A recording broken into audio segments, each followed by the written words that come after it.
الحمدللہ وکفا والصلاة والسلام علی عبادہ الذین اصطفیٰ خصوصاً علی افضلہم وخاتم النبیین محمد الامین وعلی اہلہ وصحبہ اجمعین اما بعد فقد قال اللہ تبارک وتعالی کما ورد فی بدء سورۃ العلق اعوذ باللہ من الشیطان الرجیم بسم اللہ الرحمن الرحیم اقرأ بسم ربک الذی خلق اقرأ بسم ربک الذی خلق خلق الانسان من علق اقرأ وربک الاکرم الذی علم بالقلم علم الانسان ما لم يعلم وقال جل وعلا كما ورد في بدء سورة النون وسورة القلم نون والقلم وما يسطرون ما أنت بنعمة ربك بمجنون وإن لك لأجرا غير ممنون وإنك لعلى خلق عظيم وقال عز وجل كما ورد في سورة الفاطر انما یخشی اللہ من عباده العلماء وقال عز وجل كما ورد في سورة الزمر قل هل يستوي الذين يعلمون والذين لا يعلمون وقال عز وجل كما ورد في سورة الانعام قل هل يستوي الاعمى والبصير وقال جل وعلا كما ورد في سورة الرعد قل هل يستوي الأعمى والبصير أم هل تستوي الظلمات والنور صدق الله العظيم رب اشرح لي صدري ويسر لي أمري واحلل عقدة من لساني يفقهوا قولي اللهم ربنا ألهمنا رشدنا وأعصمنا من شرور أنفسنا اللهم أرنا الحق حقا وارزقنا اتباعه وأرنا الباطل باطلا وارزقنا اجتنابه اللهم ارحمنا بالقرآن العظيم واجعله لنا إماما ونورا وهدى ورحمة اللهم ذكرنا منه ما نسينا وعلمنا منه ما جهلنا وارزقنا تلاوته آناء الليل وآناء النهار واجعله لنا حجة يا رب العالمين آمین 6 اگست کو میں نے یہاں خطاب کیا تھا اور بعض حضرات کو یاد بھی ہوگا کہ عنوان تھا پوری نوع انسانی عظیم تر امت مسلمہ اور ملت اسلامیہ پاکستان کی قسمت قرآن سے وابستہ ہے۔ میری آج کی گفتگو اصل میں اسی کا تکملہ یا تتمہ ہے۔ آج کا جو میرا موضوع ہے اگر اخبار میں آپ کے نظر سے گزرا وہ ہے از روئے اسلام، علم کی حقیقت، اہمیت اور فضیلت۔ از روئے اسلام کسی چیز کی کیا اہمیت ہے، کیا فضیلت ہے، اس کو ظاہر بات ہے کہ 2 مرحلوں میں ہمیں سمجھنا ہوگا۔ از روئے قرآن کیا اہمیت ہے، پھر از روئے حدیث فرمان محمدی صلی اللہ علیہ وسلم کیا اہمیت ہے۔ میں نے چند آیات آپ کو قرآن مجید کی سنائی ہیں، ان کا درس دینا اس وقت مقصود نہیں ہے، صرف حوالہ مقصود ہے۔ پہلی وحی جو حضور پر نازل ہوئی ہے اس میں صرف علم کا ذکر ہے، پڑھو پڑھو پڑھو۔ اقرأ بسم ربک الذی خلق، پڑھو اپنے اس رب کے نام سے جس نے پیدا کیا۔ خلق الانسان من علق، جس کی خلاقی کا عالم یہ ہے کہ اس نے ایک لٹکے ہوئے سے لوتھڑے سے انسان جیسی شکل پیدا کر دیا۔ اقرأ، پھر دوبارہ اقرأ وربک الاکرم، پڑھو اور تمہارا رب بہت کریم ہے، بہت مہربان ہے۔ الذی علم بالقلم، یہاں دیکھیے پھر ذکر ہو رہا، جس نے سکھایا ہے قلم کے ذریعے سے۔ علم الانسان ما لم یعلم، انسان کو سب کچھ سکھایا جو وہ نہیں جانتا تھا۔ اب یہاں دیکھیے، ہم یہ تو کہہ سکتے ہیں کہ اس میں توحید کا ذکر ہے کہ خالق اللہ ہے، اقرا بسم ربک الذی خلق خلق الانسان من علق۔ پھر یہ کہ اللہ تعالیٰ کی صفت کمال کہ وہ کریم ہے، ربک الاکرم، کریم ہی نہیں اکرم ہے۔ لیکن اس کے علاوہ نہ شریعت کی کسی بات کا ذکر ہے، نہ نماز کا کوئی تذکرہ ہے جو کہ عماد الدین ہے، دین کا ستون ہے، نہ عبادت کا کوئی حکم ہے جو انسان کی تخلیق کی غرض و غایت بیان کی گئی ہے، کچھ نہیں۔ پڑھو پڑھو پڑھو، اس سے اندازہ ہو جانا چاہیے پہلی وحی ہے یہ، پہلی وحی۔ اس سے اندازہ ہونا چاہیے جسے آپ کہتے ہیں واٹ از واٹ اینڈ ہو از ہو، کس چیز کی کیا اہمیت ہے، کس شے کی کیا قدر و قیمت ہے۔ میں یہاں تفصیل نہیں بیان کرتا، جیسا کہ میں نے عرض کیا کہ یہ اقرا کس چیز کو پڑھنے کو کہا گیا تھا۔ بعض روایات میں آتا ہے کہ حضرت جبرائیل علیہ السلام آئے تھے تو ایک سونے کی تختی پر لکھی ہوئی یہ آیات ساتھ لے کر آئے تھے۔ اور پھر یہ بات بھی جان لیجئے کہ ایک رائے یہ ہے کہ یہ بین النوم والیقظہ یہ واقعہ پیش آیا ہے۔ حضور نہ پورے طور پر بیدار تھے اور نہ سوئے ہوئے تھے، نوم نیند، یقظہ بیداری۔ تو بیداری اور خواب کی حیثیت کے درمیانی ایک حیثیت تھی جس میں کہ آپ جبرائیل آئے، انہوں نے کہا پڑھیے، آپ نے کہا مانا بقاری، میں تو پڑھا ہوا نہیں ہوں۔ اب اس جواب سے اس بات کی تائید ہوتی ہے کہ وہ کوئی لکھی ہوئی چیز تھی، ورنہ اگر صرف یہ ہو کہ جو کوئی جبرائیل پڑھ رہے ہیں آپ بھی پڑھ دیں تو یہ تو اس کے لیے قاری ہونا ضروری تو نہیں ہے۔ ہمارے ہاں ایک روایت تھی، اب ہم نے ترک کر دی ہے کیونکہ اس کی کوئی اصل نہیں ہے، کہ بچہ یا بچی 4 سال 4 مہینے 4 دن کا جب بھی بچہ ہوا بچی ہوئی تو تقریب بسم اللہ ہوتی تھی، اسے نہلا دھلا کے اچھے کپڑے پہنا کے اعزاء قارب کو مدعو کر کے ایک کوئی تقریب منعقد کی جاتی تھی۔ پھر وہ بڑی سفید سی چاندنی پر وہاں پر بچہ بٹھایا جاتا تھا، پھر کوئی قاری صاحب آتے تھے، سامنے قرآن مجید کھلا ہوا ہے اور یہی سورہ علق کی آیات یہ پڑھتے جاتے تھے، انگلی پھیرتے جاتے تھے ساتھ ساتھ بچے کی انگلی، اور بچہ بھی دہرا رہا ہے۔ تو یہ ایک بسم اللہ ہوتی تھی، گویا کہ اس کا ذکر بعد میں بھی آئے گا تقریب بسم اللہ کا۔ تو ظاہر بات ہے کہ بچہ جو ہے اسے کچھ سمجھ میں نہیں آ رہا کہ میں کیا پڑھ رہا ہوں، پڑھ تو سکتا ہے نا، جب استاد نے کہا اقرا وہ بھی کر سکتا ہے اقرا۔ لہذا اس سے معلوم ہوتا ہے کہ واقعتاً کوئی لکھی ہوئی چیز تھی کہ جس کو پڑھنے سے آپ نے معذوری کا اظہار کیا، ما انا بقاری، میں پڑھا ہوا نہیں۔ لیکن بہرحال اس وقت جیسا کہ میں نے عرض کیا یہ چیز جو ہے میرے موضوع میں داخل نہیں ہے، اس میں جو حوالہ دینا ہے کہ اس پہلی وحی میں سارا زور پڑھنے پر ہے، علم پر ہے، اور پھر خاص طور پر علم بالقلم۔ اس میں بڑے جو ہے وہ تفسیری اشکالات ہیں کہ قلم سے مراد یہاں کیا ہے، یہ عام قلم جس سے ہم لکھتے ہیں، یا یہ کہ حضور کے لیے قلم جو ہے وہ فرشتہ جو ہے جو ایک قلم کی جگہ پر فرشتہ ہے جس نے کہ پڑھایا ہے۔ یہ روایات بھی آتی ہیں کہ 3 سال تک حضرت اسرافیل آپ کے ساتھ رہے ہیں ہمہ وقت اور آپ کو تعلیم دیتے رہے۔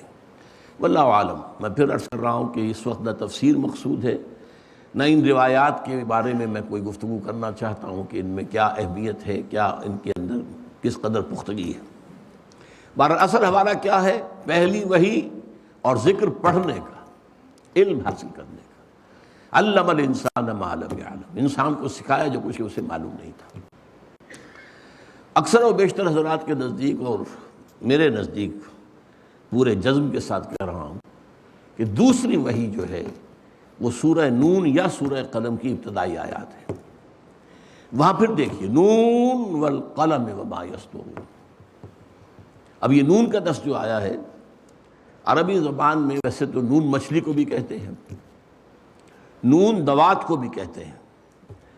آپ نے دیکھا ہوگا کہ کہیں تصویر بنائی جاتی ہے تو مچھلی کی تصویر یوں ہوتی ہے اور اس کی ایک طرف نقطہ لگا دیتے ہیں، وہ آنکھ نظر آ رہی ہے اس کی۔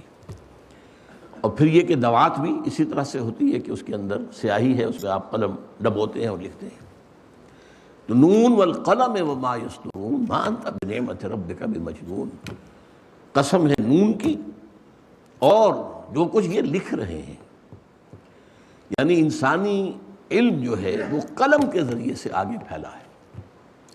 ایک نسل نے جو کچھ معلومات حاصل کی قلم بند کر دی تو اگلی نسل کو پہنچ گئی، ورنہ اگر وہ قلم بند نہ ہوتی تو ظاہر بات ہے کہ اگلی نسل کو پھر الف بیتے سے بات شروع کرنی پڑتی۔ یہ جو علم تدریجاً بڑھا ہے، رفتہ رفتہ بڑھا، اس کا ذریعہ قلم ہے۔ تو نون والقلم وما یسطرون ما انت بنعمت ربک بمجنون، اے نبی یہ آپ کو مجنون کہہ رہے ہیں، ان کا کہنا ہے کہ آپ پر کوئی جن آ گیا ہے، کوئی آسیب آ گیا ہے، آپ اللہ کے فضل و کرم سے ہرگز مجنون نہیں ہیں۔ نون والقلم وما یسطرون ما انت بنعمت ربک بمجنون وان لک لاجرا غیر ممنون، آپ کے لیے تو اجر ہے بہت بڑا، کبھی ختم ہونے والا ہی نہیں۔ وانک لعلی خلق عظیم، اور آپ تو خلق عظیم، اخلاق کی بلندیوں پر فائز ہیں۔ کوئی مجنون بھی دنیا نے آج تک ایسا دیکھا ہے جس کے مزاج میں یہ طہارت ہو، یہ نفاست ہو، یہ پاکیزگی ہو؟ کہ دیکھا ہے کبھی مجنون؟ اب یہاں بھی دیکھیے کہ دوسری وحی میں بھی یہاں کسی نماز کا ذکر نہیں ہے، کسی اور شے کا ذکر نہیں ہے، یہاں تک کہ آخرت کا ذکر بھی نہیں ہے، اگرچہ اس سورہ مبارکہ میں آگے چل کر یہ جو ہے کوئی آخرت کا ذکر آتا ہے، سورہ علق میں بھی آتا ہے، لیکن سورہ علق کی بھی 5 آیتیں ہیں جو پہلے نازل ہوئی ہیں، پوری سورہ علق نہیں، بعد میں کچھ آیات جو نازل ہوئی ہیں شامل کر کے سورہ علق کے تکمیل ہوئی ہے۔ اسی طرح سورہ قلم کا معاملہ ہے، اسی طرح سورہ مزمل کا معاملہ ہے، اسی طرح سورہ مدثر کا معاملہ ہے۔ یہ چاروں صورتیں وہ ہیں کہ جن کی شروع کی آیات صرف نازل ہوئی ہیں تدریجاً۔ پہلی مکمل سورت جو حضور پر نازل ہوئی ہے وہ سورۃ الفاتحہ ہے، 7 آیات، سورہ علق کی 5 آیات، سورہ قلم کی 7 آیات، سورہ مزمل کی 8 آیات، سورہ مدثر کی پھر 7 آیات، اور سورہ فاتحہ کی 7 آیات۔ یہ ہے 5 وحی ہیں جن کے بارے میں ایک زمانے میں مجھے اس کا خاصا شوق ہوا تھا، میں نے بڑی تحقیق کی تھی، اور یہ ترتیب تھی جو میں نے معین کی تھی ابتدائی وحیوں کی۔ بہرحال اس وقت اشارہ جیسا کہ میں نے عرض کیا کہ علم کی اہمیت، اس کی فضیلت، اس کا اظہار ہو رہا ہے ان ابتدائی وحیوں سے۔ پھر میں نے آپ کو آیت سنائی سورۃ الفاطر، انما یخشی اللہ من عبادہ العلماء، اللہ کے بندوں میں سے اس کا اصل خشیت، اصل خوف انہی لوگوں کے دل میں پیدا ہو سکتا ہے جو عالم ہوں۔ یہاں علم سے کیا مراد ہے یہ میں ذرا بعد میں بحث کروں گا۔ ہمارے ہاں وہ علم کی تقسیمیں جو ہو چکی ہیں ان میں سے کون سا علم مراد ہے؟ کوئی سائنس کا علم مراد ہے، شریعت کا علم مراد ہے، کتاب کا علم مراد ہے، حدیث کا علم مراد ہے، کون سی فقہ کا علم جو ہے وہ مراد ہے، کون سا علم مراد ہے؟ انما یخشی اللہ من عبادہ العلماء، اللہ تعالیٰ کے بندوں میں سے جو صاحب علم ہوتے ہیں انہی کے دلوں میں خشیت گھر کرتی ہے۔ پھر سورہ زمر کے میں نے آیت آپ کو سنائی، قل هل یستوی الذین یعلمون والذین لا یعلمون، اے نبی ان سے کہیے ذرا سوچو کیا برابر ہو سکتے ہیں وہ کہ جو علم رکھتے ہیں اور وہ جو علم نہیں رکھتے؟ پھر یہی مضمون سورہ انعام میں آ رہا ہے، جو جانتے ہیں انہیں کہا گیا وہ دیکھنے والے ہیں، اور جو نہیں جانتے وہ اندھے۔ قل هل یستوی الاعمی والبصیر، کیا اندھا اور دیکھنے والا برابر ہو سکتے ہیں؟ سورہ رعد میں اور آگے بات کھولی گئی، قل هل یستوی الاعمی والبصیر ام هل تستوی الظلمات والنور، اے نبی سے پوچھئے کہ کیا اندھے اور بصیر دیکھنے والے برابر ہو سکتے ہیں، یا کیا ظلمات اندھیرے اور نور یہ برابر ہو سکتے ہیں؟ بہرحال ان سب کے حوالے سے میں نے صرف آپ کو جو ہمارے ہاں دین کی جڑ ہے، اصل ہے، ام الکتاب ہے، دین کی اساس ہے، میں نے اس کے حوالے سے علم کی جو اہمیت ہے، جو حیثیت ہے، جو فضیلت ہے، اس کا ذکر کیا ہے۔ اب آگے چلیے، احادیث نبویہ کے معاملے میں 3 درجوں میں بات کرنا چاہتا ہوں۔ سب سے پہلے یہ کہ مجرد علم کی اہمیت کیا ہے۔ پہلی حدیث ہے مسند احمد، جامع ترمذی، سنن ابی داود، سنن ابن ماجہ، سنن دارمی، ان سب نے روایت کیا ہے حضرت ابو الدرداء رضی اللہ تعالی عنہ سے۔ بڑی پیاری حدیث ہے، من سلک طریقا یطلب فیہ علما جو شخص کوئی راستہ اختیار کرتا ہے، سفر کرتا ہے، پیش نظر علم کا حصول ہے. جیسے کہ پرانے زمانے میں آپ کو معلوم ہے، ابتدا میں خاص طور پر اسلامی تاریخ کے کوئی مدارس تو نہیں تھے. معلوم ہوتا فلاں شہر میں ایک صحابی ہیں، وہ احادیث جو ہے بیان کرتے ہیں. اب آدمی سفر کر رہا ہے، دور دراز سے جا رہا ہے صرف حدیث سننے کے لیے، کہ براہ راست راوی جو ہے اس سے سنو. یہ نہیں کہ راوی نے اس نے سنا، اس نے سنا، نہیں، سفر کر رہا ہے. ایسا بھی آیا ہے کہ طویل سفر طے کر کے پہنچے ہیں، ان کے دروازے پر پہنچے ہیں، سلام علیک ہوئی ہے. اس کے بعد انہوں نے پوچھا، میں نے سنا آپ ایک حدیث بیان کرتے ہیں. ہاں یہ حدیث ہے. فوراً وہیں سے واپس ٹھہری نہیں. مقصد ہی صرف یہ تھا کہ وہ حدیث جو ہے ان سے سن. تو فرمایا من سلک طریقا یطلب فیہ علما سلک اللہ بہ طریقا من طرق الجنہ. اللہ تعالیٰ اس کے ذریعے سے اس کے لیے جنت کا ایک راستہ جو ہے آسان کر دیتا ہے. وَإِنَّ الْمَلَائِكَةَ تَضَعُ أَجْنِحَتَهَا رِضًا لِطَالِبِ الْعِلْمِ. اور فرشتے اپنے پر پھیلاتے ہیں طالب علم کے لیے،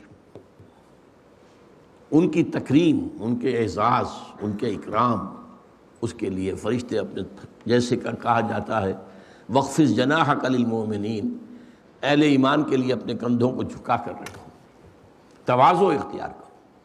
تو فرشتے تواضع اختیار کرتے ہیں علم کے طالب کے لیے. وَإِنَّ الْعَالِمَ يَسْتَغْفِرُ لَهُ مَنْ فِي السَّمَاوَاتِ وَمَنْ فِي الْأَرْضِ.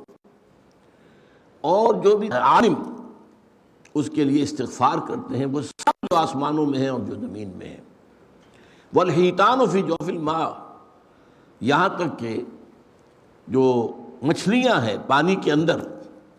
وَإِنَّ فَضْلَ الْعَالِمِ عَلَى الْعَابِدِ، اور یقیناً کسی عالم کی فضیلت عابد پر اتنی ہی فضیلت ہے جتنی کہ 14ویں شب کے چاند کو باقی تمام ستاروں پر فضیلت حاصل ہے. 14ویں کا چاند جیسے دمکتا ہے، چمکتا ہے، باقی ستاروں پر اس کا نور جو ہے غالب آ جاتا ہے. وَإِنَّ الْعُلَمَاءَ وَرَثَةُ الْأَنْبِيَاءِ، اور یقیناً علماء جو ہیں وہ تو انبیاء کے وارث ہیں. وَإِنَّ الْأَنْبِيَاءَ لَمْ يُوَرِّثُوا دِینَارًا وَلَا دِرْہَمًا، اور نبیوں نے کبھی دینار اور درہم کی وراثت نہیں چھوڑی. چنانچہ حدیث موجود ہے، نحن معشر الانبیاء لا نرث ولا نورث، ہم جو انبیاء کی جماعت ہیں نہ ہمیں وراثت ملتی ہے نہ ہماری کوئی وراثت تقسیم ہوتی ہے. وراثت کا کوئی سوال ہی نہیں، دنیا کے مال کا معاملہ ہی نہیں. وَإِنَّمَا وَرَّثُوا عِلْمًا فَمَنْ أَخَذَهُ أَخَذَ بِحَظٍّ وَافِرٍ. ان کی وراثت تو علم ہے. وراثت انبیاء کیا ہے؟ علم ہے. دولت نہیں ہے، سونا نہیں ہے، چاندی نہیں ہے، جائیداد نہیں ہے، کچھ نہیں. علم، یہ وراثت انبیاء ہے. اسی لیے وَإِنَّ الْعُلَمَاءَ وَرَثَةُ الْأَنْبِيَاءِ وَإِنَّ الْأَنْبِيَاءَ لَمْ يُوَرِّثُوا دِینَارًا وَلَا دِرْہَمًا وَإِنَّمَا وَرَّثُوا عِلْمًا فَمَنْ أَخَذَهُ أَخَذَ بِحَظٍّ وَافِرٍ. جس نے وہ علم حاصل کر لیا گویا کہ اس نے بہت بڑی خوشبختی کے ساتھ جو ہے انبیاء کی وراثت حاصل کر لی. اس کے علاوہ میں حدیث آپ کو سنا رہا ہوں. اب اس سے اندازہ ہوگا آپ کو طالب علم کی جو فضیلت ہے. یہ سنن دارمی میں ہے، طبرانی میں ہے، خطیب میں ہے. حضرت حسن سے مرسلن روایت ہے، یعنی حضرت حسن بصری جو تابعی ہیں وہ روایت کر رہے ہیں حضور سے براہ راست. ظاہر بات ہے بیچ میں کوئی صحابی ہوں گے جن سے انہوں نے سنا ہے، لیکن یہ کہ وہ صحابی کا ذکر کیے بغیر جب کوئی تابعی جو ہے حضور سے روایت کرتا ہے تو اسے مرسل حدیث کہتے ہیں. بڑی پیاری حدیث ہے. من جاءہ الموت، کان کھول کر سنیں، کان کھول کر سنیں. من جاءہ الموت وہو یطلب العلم، ایک شخص کو موت آ گئی جبکہ وہ ابھی علم حاصل کر رہا تھا. لِیُحْیِیَ بِهِ الْإِسْلَامَ، لیکن علم کے حصول کا مقصد اسلام کو زندہ کرنا تھا. بہت اہم. علم جو ہے دنیا کے حصول کے لیے بھی ہو سکتا ہے. علم را بر تن زنی مارے بہت، علم را بر قلب دل زنی یارے بہت. یہی علم ہے. تن پر مارو گے اسے، یعنی تن کے لیے، اپنی جسمانی خواہشات کے لیے، اپنی مادی خواہشات کے لیے، مال و دولت دنیاوی کے لیے، تو یہ سانپ بن کر ڈسے گا تمہیں. ہاں اسی علم کا محل اور مقام اگر قلب ہو جائے تو یہ تمہارا یار ہے، ساتھی ہے، دوست ہے، قبر میں بھی ہوگا، ساتھ ہوگا، ہر منزل پر تمہارا ساتھ دے گا۔ فرمایا من جاءہ الموت وہو یطلب العلم لیحیی بہ الاسلام، مقصد ہو اسلام کو زندہ کرنا۔ آج کے اعتبار سے غور کیجئے، اسلام اگرچہ مرنے والی شے نہیں ہے، لیکن آج مسلمان کی نسبت اسلام سے بڑھ چکی ہے، ختم ہو چکی ہے۔ نام کے مسلمان ہیں، 1.5 ارب مسلمان ہیں، وہ اسلام کہاں ہے؟ اسلام تو کہیں نہیں۔ وہ نظام کہاں ہے؟ نظام کہیں نہیں ہے۔ وہ عزت کہاں ہے جس کا کہ اللہ نے وعدہ کیا تھا وَلَا تَهِنُوا وَلَا تَحْزَنُوا وَأَنْتُمُ الْأَعْلَوْنَ إِن كُنتُم مُؤْمِنِينَ۔ بالکل رنج اور غم کو اپنے پاس نہ آنے دو، ہمارا وعدہ ہے تم ہی سب سے اونچے رہو گے، سربلند رہو گے اگر تم مومن ہوئے۔ کہاں ہے ایمان؟ ہم تو ذلیل ہیں، خوار ہیں، رسوا ہیں۔ لِيُحْيِيَ بِهِ الْإِسْلَامَ فَبَيْنَهُ وَبَيْنَ النَّبِيِّينَ دَرَجَةٌ وَاحِدَةٌ فِي الْجَنَّةِ۔ اب وہ شخص ہے جو دین کا علم حاصل کر رہا ہے، پھر نوٹ کیجئے اسلام کو زندہ کرنے کے لیے، اسلام کو ایک نظام حیات کی حیثیت سے دنیا میں دوبارہ تازہ کرنے، قائم کرنے کے لیے، اور اسے موت آ گئی۔ فرمایا تو اس کے اور نبیوں کے درمیان صرف 1 درجے کا فرق رہ جائے گا جنت میں۔ نبیوں کے، صدیقین نہیں، شہداء نہیں، ان سے اوپر۔ فَبَيْنَهُ وَبَيْنَ النَّبِيِّينَ دَرَجَةٌ وَاحِدَةٌ فِي الْجَنَّةِ، تو اس کے اور نبیوں کے درمیان جنت میں صرف 1 درجے کا فرق۔ اس کو نوٹ کیجئے، یاد کیجئے، حرز جان بنائیے۔ ہماری ویلیوز بدل جانی چاہیے، ہماری اقدار بدل جانی چاہیے، ہمارے مقاصد بدل جانے چاہیے۔ اب چونکہ یہ حدیث آ گئی ہے تو اس کا کنورس جو ہے وہ بھی آپ کو سنا دیتا ہوں۔ یہ جامع ترمذی میں حضرت کعب بن مالک سے رضی اللہ تعالی عنہ، من طلب العلم لیجاری بہ العلماء ولیماری بہ السفہاء اور یصرف بہ وجوہ الناس الیہ ادخلہ اللہ نار۔ جس شخص نے علم حاصل کیا، آپ 3 باتیں نوٹ کیجئے، تاکہ علماء کی نشستوں میں بیٹھ سکے، گفتگو کر سکے علماء کی طرح، معلوم ہو کہ یہ بھی صاحب علم ہے۔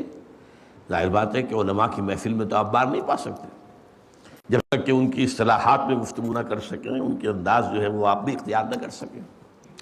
تو من طلب العلم لیجاری بہ العلماء، علماء کا پڑوس، علماء کا قرب حاصل کرنے کے لیے علم حاصل کرے۔ ولیماری بہ السفہاء، یا جو نادان ہیں، ناسمجھ ہیں، بے علم ہیں، ان پر روب گانٹنے کے لیے، اپنے علم کے دھونس دوانے کے لیے۔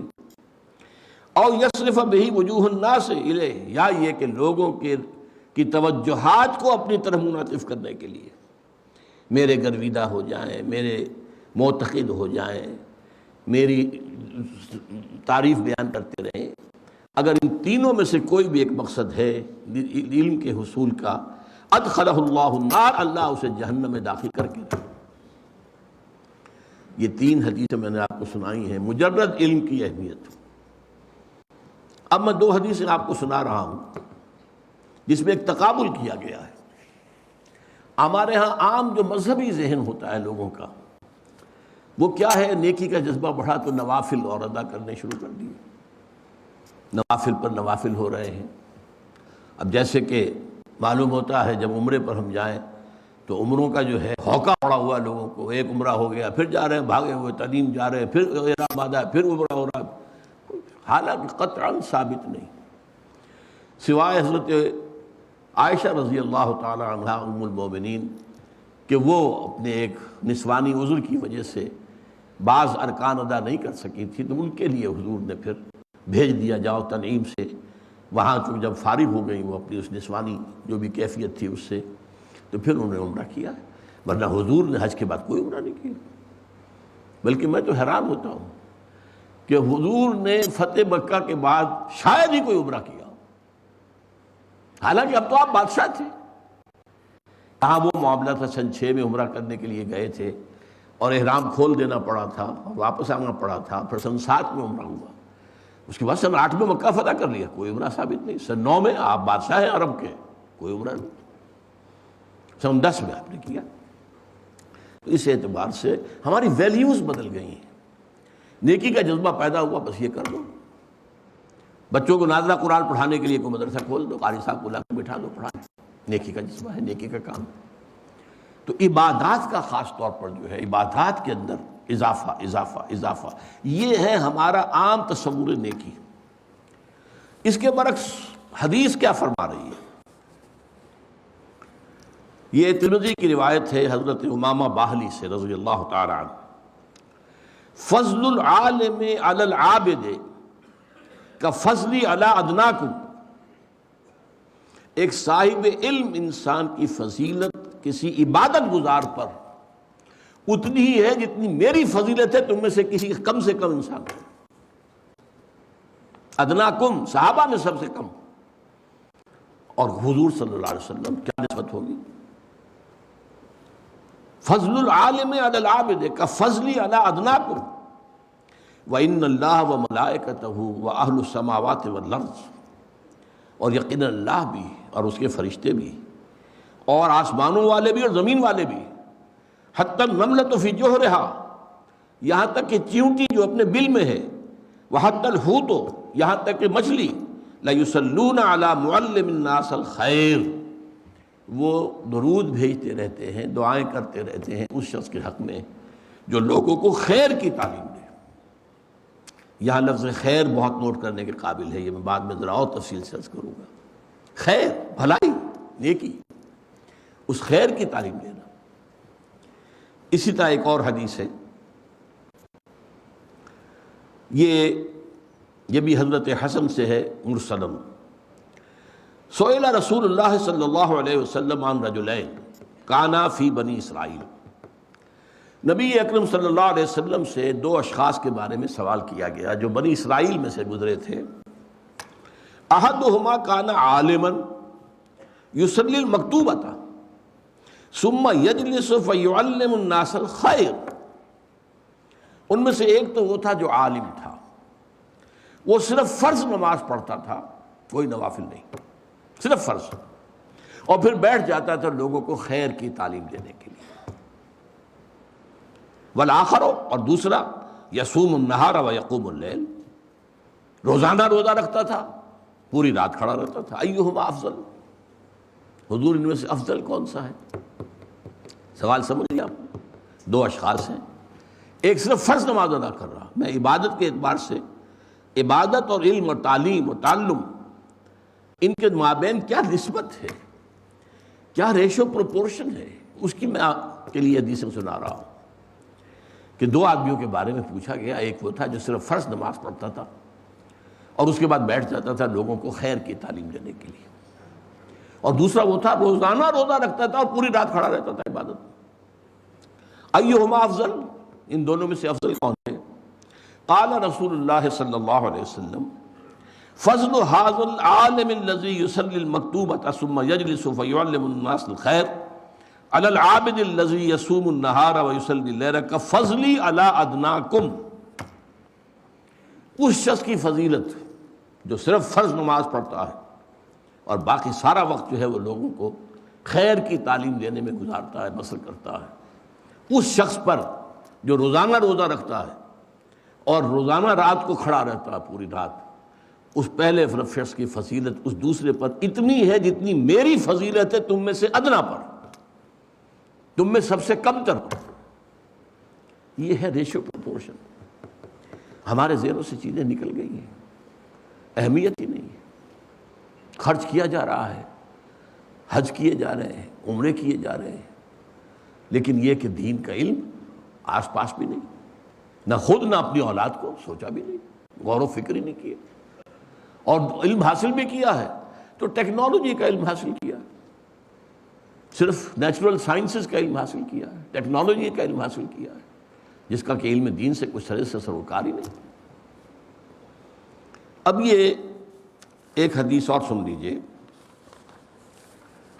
یہ مسلم شریف میں ہے حضرت ابو ہریرہ سے رضی اللہ تعالیٰ عنہ، یہ بڑی پیاری حدیث ہے، ایک زمانے میں میں بہت کثرت سے اس کو بیان کرتا رہا، اب ظاہر بات ہے کہ کچھ زمانے کے گزرنے کے ساتھ ساتھ کچھ اور مسائل سامنے آتے رہے تو بعض چیزیں اب پس منظر میں چلی گئی۔ امام مسلم روایت کرتے ہیں حضرت ابو ہریرہ سے، من سلک طریقا یلتمس فیہ علما،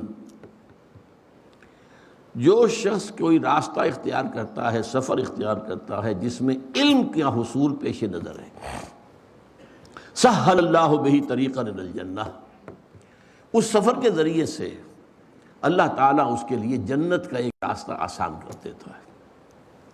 اب دیکھیے حدیث، وَمَجْتَمَعَ قَوْمٌ فِي بَيْتٍ مِّن بُيُوتِ اللَّهِ، اور نہیں جمع ہوتے کوئی لوگ اللہ کے گھروں میں سے کسی گھر میں، یتلون کتاب اللہ ویتدارسونہ بینہم، اللہ کی کتاب پڑھنے اور آپس میں سمجھنے سمجھانے کے لیے، الا نزلت علیہم السکینہ، مگر یہ کہ ان پر سکینت کا نزول ہوتا ہے، تسکین، سکون، وغشیتہم الرحمہ، رحمت خداوندی انہیں ڈھانپ لیتی ہے، وحفتہم الملائکہ، فرشتے ان کے گرد گھیرا ڈال لیتے ہیں، وذکرہم اللہ فی من عندہ، اور اللہ تعالیٰ ان کا ذکر کرتا ہے ملائکہ مقربین، وہ ملائکہ حملۃ العرش جو عرش کو اٹھائے ہوئے ہیں، وہ ملائکہ کے جو عرش کے گرد طواف کر رہے ہوتے ہیں، وَتَرَى الْمَلَائِكَةَ حَافِّينَ مِنْ حَوْلِ الْعَرْشِ يُسَبِّحُونَ بِحَمْدِ رَبِّهِمْ، اللہ ذکر کرتا ہے، دیکھو تم نے کہا تھا نا کہ یہ جو آدم ہے میں اسے خلافت دے رہا ہوں، اسے اختیار دے رہا ہوں، یہ تو خون ریزی کرے گا، فساد مچائے گا، دیکھو میرے بندے، وہ میرے گھروں میں سے ایک گھر میں، اور اس میں مفسرین کا تقریباً جماع ہے، اس سے مراد صرف مسجد نہیں ہے، جو بھی گھر، جو بھی مقام اس کام کے لیے خاص کر دیا جائے، قرآن کے پڑھنے پڑھانے کے لیے، وہ سب اس میں شامل ہوں گے۔ دیکھو وہاں بیٹھے میری کتاب پڑھ رہے ہیں، ایک دوسرے سے سمجھ رہے ہیں، ایک دوسرے کو سمجھا رہے ہیں، یہی ہے نا وہ آدم جس کے بارے میں تمہیں وہ اشتباہ لاحق ہو گیا تھا۔ یہ جو 3 حدیثیں میں نے آپ کو سنائی ہیں، ان کا ایک مرکزی نقطہ کیا ہے؟ جسے خیر کہا گیا وہ قرآن ہے، ہوا خیر مما یجمعون، خیر کا لفظ 2 چیزوں کے لیے آتا ہے، یا خیر دنیا کا مال و متاع دنیاوی، خیر انہ لحب الخیر لشدید، یا خیر اللہ کی کتاب ہے قرآن، ہوا خیر مما یجمعون، یا ایھا الناس قد جاءتکم موعظۃ من ربکم وشفاء لما فی الصدور وہدی ورحمۃ للمؤمنین قل بفضل اللہ وبرحمتہ فبذلک فلیفرحوا ہوا خیر مما یجمعون۔ تو یہ خیر جو ہے در حقیقت قرآن ہے۔ چنانچہ یہاں آپ نے دیکھا کہ کہا گیا تھا کہ جو شخص علم کے لیے راستہ طے کرتا ہے، چل کر آیا ہے، آپ بھی چل کر آئے ہیں، کوئی آپ کا دنیاوی مقصد اس وقت نہیں ہے، اللہ تعالیٰ اگر اس کے اندر کہیں بھی کوئی اگر چیز غلط شامل ہے تو اس کو دور کر دے، میری نیت میں اگر کوئی چیز غلط ہے تو اللہ اسے پاک کر دے اس سے۔ ظاہر بات ہے کہ بظاہر تو مقصد نہیں، میں کوئی سیاسی آدمی نہیں، یہاں کوئی مذہبی فرقے واریت کی جو ہے بات نہیں ہوتی کہ یہ اس سے بہتر ہے، یہ اس سے بہتر ہے، یہ کمتر ہے، وہ کچھ نہیں، قرآن پڑھنا ہے، قرآن سمجھنا۔ من سلک طریقا یلتمس فیہ علما، اب یہاں لفظ علم آیا، لیکن علم کو آگے بیان کر دیا، یتلون کتاب اللہ ہے ویتدارسونہ بینہم، اس علم سے مراد علم فقہ نہیں ہے، اس علم سے مراد جو ہے، میں پھر بھی عرض کر رہا ہوں، علم حدیث نہیں ہے، اس علم سے مراد کتاب اللہ ہے، باقی چیزیں اس کے تابع ہیں، اس کو سمجھنے کے لیے جتنی ضرورت ہے، ضروری ہے تو چاہیے، باقی وہ اپنی جگہ پر، آخر ایک شخص جو ہے قانون دان اگر نہیں ہے تو کیسے قانون کا نظام چلے گا؟ ماہرین قانون چاہیے، فقہا چاہیے، لیکن جس شے کا نام العلم ہے، جس شے کا یہاں تذکرہ ہو رہا ہے وہ قرآن ہے۔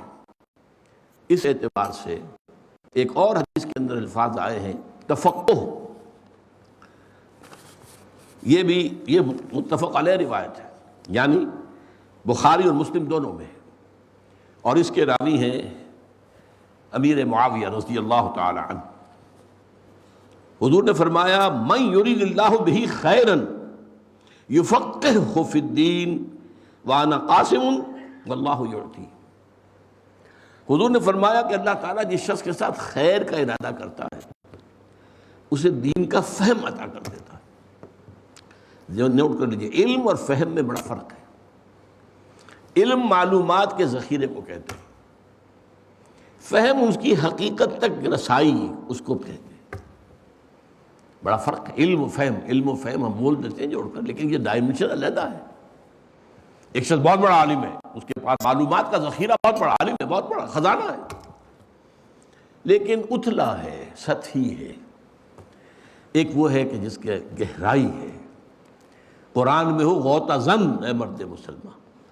یہ جو علم تفقہ اس کو کہتے ہیں، من یرید اللہ بہ خیرا یفقہہ فی الدین وانما انا قاسم واللہ یعطی۔ اور دیکھو میں تو تقسیم کرنے والا ہوں، دینے والا نہیں ہوں، دینے والا اللہ ہے۔ تفقہ مانگو، اخلاص عمل مانگ، نیا گانے کوہن سے، شاہاں سے گرب نوازن مدارا، مانگو اللہ سے۔ میں نہیں دے سکتا، میں تقسیم کرنے والا ہوں۔ اللہ تعالیٰ کی طرف سے کسی کے لیے اس کی مشیت میں طے ہو جاتا ہے، میں تقسیم کر دیتا ہوں، دے دیتا ہوں، لیکن در حقیقت عطا کرنے والا اللہ ہے۔ اسی موضوع پر ایک اور حدیث ہے، یہ مسلم شریف میں ہے، حضرت ابو ہریرہ سے، الناس کالمعادن کمعادن الذهب والفضة خیارهم فی الجاہلیت خیارهم فی الاسلام اذا فقہوا۔ حضور فرماتے ہیں کہ لوگ جو ہے معدنیات کے مانند ہیں، جیسے سونے اور چاندی کی معدنیات ہوتی ہیں۔ معدنیات جب زمین میں ہیں تو صاف تو نہیں ہوتی نا، ان کے ساتھ امپیورٹیز ملی ہوتی ہیں، پھر آپ ان کو صاف کرتے ہیں، صاف کر کے پھر اگر سونے کی معدنیات تھی تو اس میں سے سونا نکل آئے گا، اور چاندی ہی کی تھی تو چاندی نکلے گی۔ چاندی سے سونا تو برابر نہیں ہو سکتا۔ تو انسانوں کی اللہ تعالیٰ نے ان کی استعدادات کے اندر فرق رکھا ہے، سب کی برابر استعداد نہیں ہے۔ کسی کو اگر رگڑیں گے، صاف کریں گے، مانجیں گے، وہ سونا بنے گا، کسی دوسرے کو رگڑیں گے، صاف کریں گے، وہ چاندی بن جائے گا۔ تو الناس معادن کمعادن الذهب والفضة خیارہم فی الجاہلیت خیارہم فی الاسلام۔ بہت اہم حدیث ہے یہ۔ انسانوں میں سے جو لوگ جاہلیت کے دور میں اچھے تھے وہی اسلام میں بھی اچھے ہیں۔ یعنی اور سونے کی تھی، ابھی اس کے اندر جاہلیت لپٹی ہوئی تھی، اس میں جو امپیورٹیز تھیں، لیکن تھی تو سونے کی، اور جو ہے وہ سونے کی تھی، لہذا جاہلیت میں بھی وہ اچھے تھے، اس دور میں بھی وہ دوسرے لوگوں کی نسبت بہتر لوگ تھے۔ تو اسی طریقے سے جب وہ اور بنج گئے، صاف ہو گئے، سونا جو ہے دمکتا ہوا نکل آیا تو کیا کہنے۔ لیکن اس میں شرط کیا، اذا فقہوا، جبکہ وہ تفقہ حاصل کر لیں۔ اس کو میں نے خاص طور پر یہ لفظ آپ کو اس لیے نوٹ کیا ہے کہ جیسے میں نے کہا فہم، ایسے ہی تفقہ ہے۔ بدقسمتی سے ہمارے ہاں ایک خاص علم جو ہے اس کا نام فقہ پڑ گیا، اور اس کی وجہ سے اصل تفقہ سے توجہ ہٹ گئی۔ جیسے ہمارے ہاں تصوف کی اصطلاح آ گئی جو نہ قرآن کی ہے نہ حدیث کی ہے۔ قرآن حدیث کی اصطلاح احسان، وہ پیچھے چلی گئی۔ احسان کے معنی ایک ہی رہ گئے، کسی پر بھلائی کرنا، کسی سے نیکی کرنا، کسی کی ضرورت پوری کرنا، کسی کی مشکل دور کر دینا، نہیں۔ احسان کے معنی ہے خوب سے خوب تر بننا، اپنے اسلام میں خوبی پیدا کرو، اور خوبی پیدا کرو، اور خوبی پیدا کرو، اپنے اسلام کو اور چمکاؤ اور دمکاؤ، یہ احسان ہے۔ اس اعتبار سے تفقہ جو ہے وہ دین کے فہم کو کہتے ہیں۔ یہ قانون اپنی جگہ ہے، اس کی اپنی ضرورت ہے، میں نے ابھی عرض کیا ہے، اور پچھلی اپنی تقریر میں میں نے عرض کیا تھا کہ جب اسلام ایک ریاست کے دور میں آ گیا تو قانون کی ضرورت پیش آ گئی، لہذا ساری توجہ ہو گئی فقہ اور حدیث کے اوپر، قرآن مجید کے اوپر توجہ نہیں رہی۔ یہ ایک موضوع تھا جو جس پر پچھلی مرتبہ میں گفتگو کر چکا ہوں۔ بہرحال یہاں میں آپ کو ایک اور حدیث سناتا ہوں۔ حضرت عبداللہ بن عباس رضی اللہ تعالی عنہما، حضور کے چچیرے بھائی ہیں، حضرت عباس کے بیٹے ہیں، اور انہی کے نسل سے بنو عباس 600 برس تک جن کی حکومت قائم رہی عالم عرب۔ ان 600 سالوں میں سے کوئی 300 برس تو تھے پوری شان و شوکت کے، اور کوئی 300 برس تھے ٹوٹ پھوٹ کے۔ ایک عمارت جو ہے گرتی ہے، گرنے میں وقت لیتی ہے۔ جیسے کہ آپ کو معلوم ہے ہندوستان میں مغلوں کی حکومت، ویسے تو وہ بن جاتے ہیں 1526 سے لے کے 1857 تک، تو 300 برس، لیکن اس میں 250 برس ہیں جو اصل ان کی شوکت، شان، قوت، طاقت پورے ہندوستان پر بنتا ہے۔ وہ بابر سے شروع ہو کر اور اورنگزیب پر وہ دور ختم ہو جاتا ہے۔ اورنگزیب کے بعد سے لے کر 150 برس جو ہے، اس کے بعد تو وہ رفتہ رفتہ گرنا، شکست و ریخت۔ اعلیٰ مختلف علاقوں میں سر اٹھا لیے، کوئی وہاں کا جو ہے راجہ بن گیا، وہاں کا بادشاہ بن گیا، کہنے کو حکومت جو ہے مغلیہ تھی اور بادشاہ سلامت جو ہے وہ لال قلعے کے اندر بیٹھے ہوئے تھے، لیکن ایک کہاوت مشہور ہو گئی تھی دلی میں، حکومت شاہ عالم از لال قلعہ تا پالم۔ پالم اصل میں ایک گاؤں کا نام تھا جہاں پر کہ پہلا ہوائی اڈا بنا ہے دلی کا، پالم ایئرپورٹ اس کا نام ہوتا تھا، وہ دلی سے چند میل، 12 13 14 میل۔ تو شاہ عالم جو ہیں وہ ہیں تو شہنشاہ ہند، لیکن ان کی حکومت جو ہے وہ لال قلعے سے پالم تک ہے بس، باقی جو ہیں وہ تو بیٹھے ہوئے نواب ہیں، راجے ہیں، ان کی قوت ہے، ان کی جو ہے سلطنتیں ہیں۔ تو حضرت عبداللہ ابن عباس رضی اللہ تعالی عنہما کے بارے میں حضور نے ایک دعا کی تھی، اللہم فقہہ فی الدین وعلمہ التاویل۔ یہ دو الفاظ بھی آپ اچھی طرح سمجھ لیجئے۔ اے اللہ اس نوجوان کو دین کا فہم عطا کر، تفقہ عطا کر۔ تفقہ کیا ہے؟ دین کی گہرائی میں اترنا، احکام کی حکمتیں معلوم ہو جائے۔ اس کی حکمت کیا ہے؟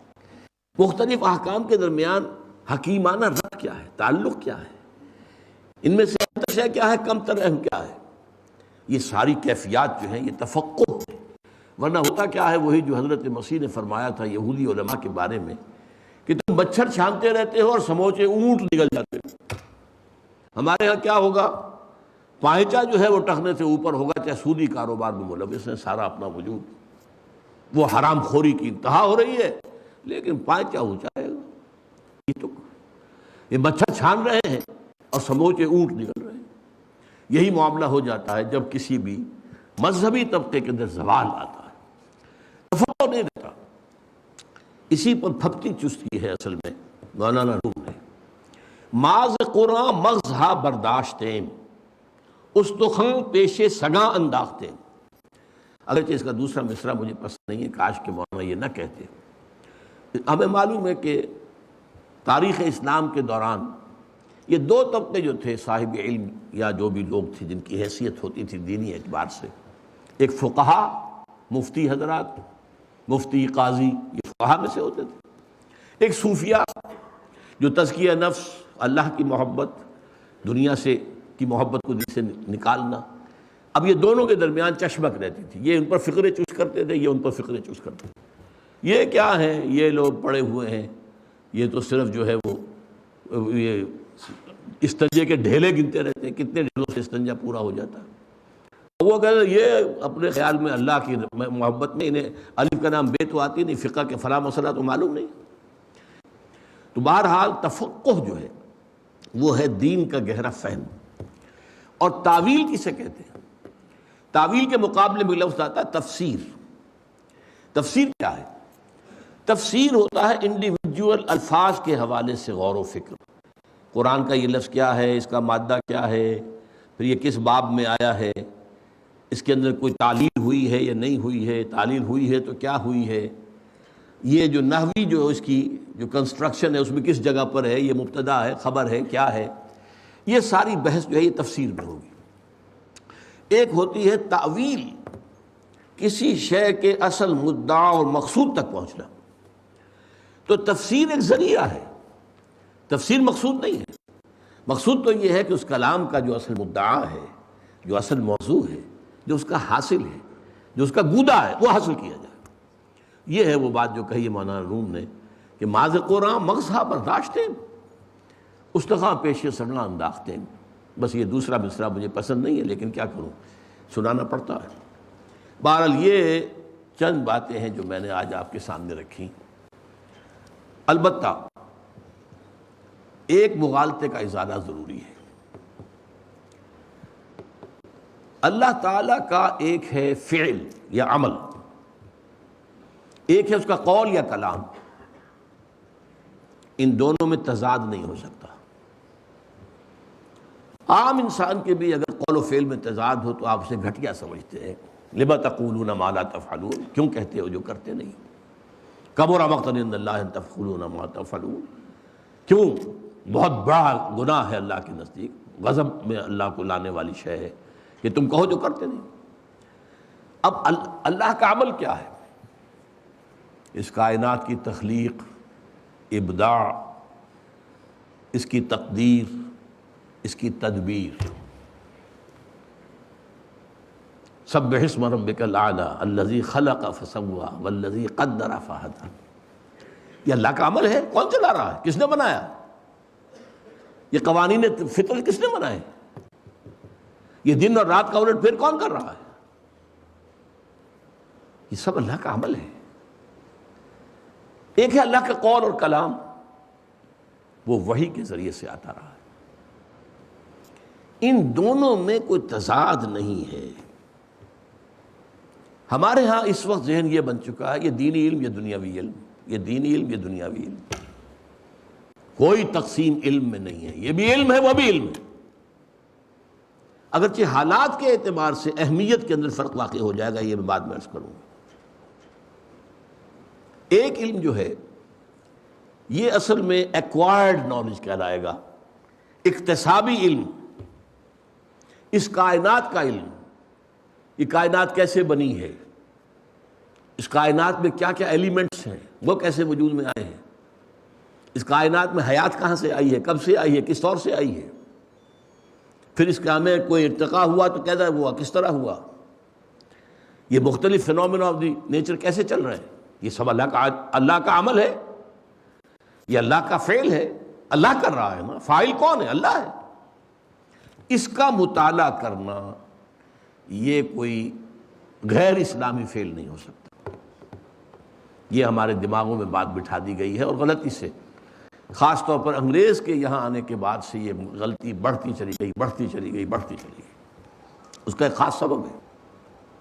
انگریز کے زمانے میں ایک طرف تو انہوں نے ہمیں فتح کیا، ہم مفتوح تھے، تھکے ہارے تھے، ہمارا مورال بہت ڈاؤن تھا۔ پھر ان کی ایک تہذیب آ گئی، ان کا علم آ گیا، ان کی سائنس آ گئی، اور سائنس بھی جو نیوٹن کے دور کی سائنس تھی۔ یہ جو سیلاب آیا تو علماء کو یہ خیال ہو گیا یہ سیلاب میں مسلمان بہہ جائے گا، اور اس کا نتیجہ بھی سامنے آ گیا۔ سر سید احمد خان نے جو تفسیر لکھی 15 پارے کی، وہ دھجیاں بکھیر دی اسلامی عقائد کی۔ فرشتہ کسی بلا کا نام نہیں ہے، یہ سب فورسز آف دی نیچر ہیں، ان کا نام ہے، کوئی علیحدہ مشخص وجود نہیں ہے، جنات کوئی علیحدہ مخلوق نہیں ہے۔ یہ صرف استعارتن کہہ دیا گیا ہے کہ وہ آگ سے بنائے گئے۔ یہ مشتعل مزاج قسم کے لوگ ہوتے ہیں، جیسے ہم کہتے ہیں فلاں شخص جو ہے غصے میں آگ بگولا ہو گیا، بھئی وہ آگ بگولا تو نہیں ہو جاتا، غصے کو ہم نے تعبیر کیا وغیرہ وغیرہ۔ سارے جو معجزات ہیں ان کا انکار، اسی لیے ان کو کہا گیا نیچری۔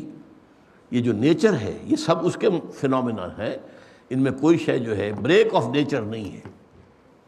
معجزہ کہتے ہیں اس کو، خرق عادت، جو نیچرل قوانین ہیں ان کے اندر کہیں توڑ دیتا ہے اللہ اور کوئی خاص شے ظاہر کرتا ہے۔ آگ کی فطرت ہے جلائے، حضرت ابراہیم کو نہیں جلایا، اللہ کا اختیار تھا۔ آگ اللہ کے حکم سے باغی تو نہیں ہو سکتی۔ پانی کی فطرت ہے کہ وہ اپنی سطح برقرار رکھتا ہے، حضرت موسیٰ کا جو عصا ہے اللہ کے حکم سے پڑا ہے، سمندر پھٹ گیا۔ سمندر اللہ کے حکم کے خلاف تو نہیں جا سکتا۔ تو قوانین طبیعہ، یہ جو نیچریت جب ہمارے ہاں آئی ہے تو ایک تحفظ کے طور پر یہ کیا گیا پڑھو ہی مت، نہ انگریزی پڑھو، نہ سائنس پڑھو، نہ یہ پڑھو، نہ وہ پڑھو، جسے آپ کہیں گے ترک موالات، نو کوآپریشن، نان کوآپریشن۔ اس کی وجہ سے پھر انہوں نے تعلیم کیا کیا، قال اللہ قال رسول، قال اللہ قال رسول، اپنے گھروں دے بنا لیے، بس اللہ اس رسول کا نام لے رہے ہیں۔ یہ ایک دفاعی تجویز تھی مسلمانوں کے کچھ اسلام کو بچانے کے لیے۔ اگر نہ ہوتا، یہ بہت اہم بات بتا رہا ہوں آپ کو کہ اس کا بہت بڑا رول ہے، ورنہ یہ آپ کی مسجدیں نہ ہوتی، آباد نہ ہوتی، یہاں جو لوگ بیٹھے رہے درویش 5-5 روپے ماہانہ کی تنخواہ پر وہ اللہ کے نام لیتے رہے، اذانیں دیتے رہے، نمازیں پڑھاتے رہے، جمعے پڑھاتے رہے۔ یہ سارا کام جو ہوا یہ ایک خاص وقت کی ضرورت کے تحت تھا۔ بدقسمتی سے اب ہمارے یہاں روایت یہ ہے کہ جو ہمارے علماء یا ہمارے اسلاف کا جہاں بس وہی ٹھیک ہے، اب اسی کو پکڑ کے رکھنا، دانتوں سے پکڑنا، یہ غلط ہے۔ وہ حالات کا ایک تقاضا تھا جس کے تحت کہ وہ انہوں نے نظام اختیار کیا، اب بدلے ہوئے حالات میں اس کے تقاضے کے مطابق کرنا چاہیے۔ بہرحال جان لیجئے کہ ایک علم ہے جو انسان حاصل کرتا ہے، اکتسابی علم ہے۔ یہ پورا کا پورا علم اصل میں آدم کو دے دیا گیا تھا، علم آدم الاسماء کلھا، لیکن یہ اصل میں ایک آم کی گٹھلی کے مانند تھا۔ آپ کو معلوم ہے کہ آم کی گٹھلی میں پورا آم کا درخت کہاں سے آیا؟ یہ آیا تو گٹھلی میں سے، گٹھلی پھٹی تھی تو دو پتیاں نکلی تھیں، وہ دو بڑھی ہیں تو آگے جو ہے وہ پھر تنا بنا ہے، سب کچھ جو گٹھلی میں تھا۔ گٹھلی کے بغیر آم لگا دیں گے آپ چاہے کتنی ہی اس کے لیے مینیور فراہم کر دیں، کتنا ہی کھاد لے آئیں، کتنا ہی لے آئیں، پانی دے دیں، گٹھلی ہی نہیں ہے تو آم کہاں سے آئے گا؟ تو اس کو ایکسفولیشن کہتے ہیں۔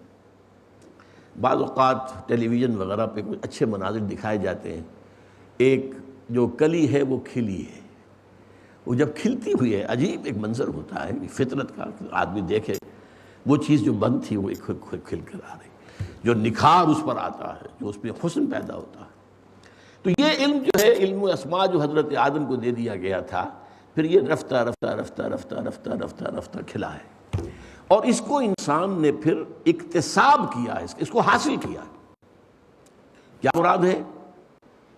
آنکھوں سے دیکھا، دماغ سے سوچا، اس کے مطابق عمل کیا، کوئی چیز حاصل ہو گئی۔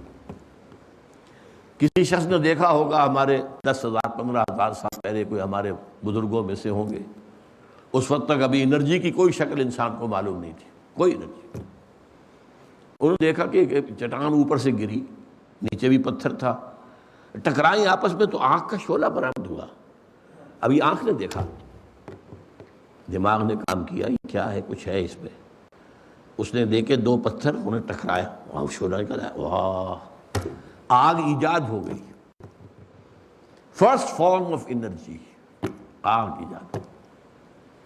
اچھا، آگ سے بات چلی تو کہیں ہانڈی رکھی ہوئی تھی چولہے کے اوپر، آگ کے اوپر، اس کے اوپر ڈھکن بجنے لگا، چلنے لگا۔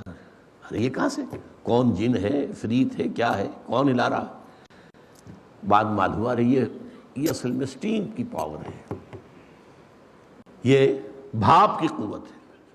اب یہ بھاپ کی ایک انرجی ہے، اب اس کے انجن بن گئے، کہاں سے کہاں بڑا دیو ہیکل انجن ہوتے تھے، اب تو بیچارے وہ معصوم سے انجن ہوتے ہیں جن کا کوئی خاص وہ روب پڑتا ہی نہیں دیکھنے والے پر، ورنہ تو قد آدم کا ہوتا تھا وہ قطر جو ہوتا تھا، فرنٹیئر میل کا جو انجن ہوتا تھا اس کا پہیے کا۔ تو یہ کہاں سے آ گئے؟ وہی پھر بجلی ایجاد ہو گئی، یہ ایجاد ہو گیا، وہ ایجاد ہو گیا۔ یہ رفتہ رفتہ قدم بقدم علم حاصل ہوا۔ ایک دوسرا علم وہ ہے کہ جو گیون ہے، وہبی ہے۔ یہ پہلا علم حاصل ہوتا ہے حواس خمسہ اور عقل۔ اب انسان دیکھتا رہا تھا، آگ ہوتی ہے تو دھواں بھی ہوتا ہے، ٹھیک ہے۔ اب آپ نے کہیں دور سے دیکھا دھواں ہے، آپ نے کہا آگ لگی ہوئی ہے، بھائی تم نے کہا آگ تو دیکھی نہیں ہے، وہ آپ کی میموری میں رکھا ہوا ہے کہ جہاں آگ ہوتی ہے وہاں دھواں ہوتا ہے، جہاں دھواں ہے وہاں آگ ہے۔ یہ آپ نے منطقی طور پہ نتیجہ نکالا ہے، آپ کا جو کمپیوٹر ہے اس کی میموری میں یہ فیڈ ہو گیا تھا، وہاں سے آپ نے نکالا۔ یہ ہے علم بالحواس اور علم بالعقل۔ دوسرا علم ہے علم بالقلب یا علم بالروح۔ یہ گیون علم ہے، وہبی علم ہے، یہ اللہ کی طرف سے دیا جاتا ہے۔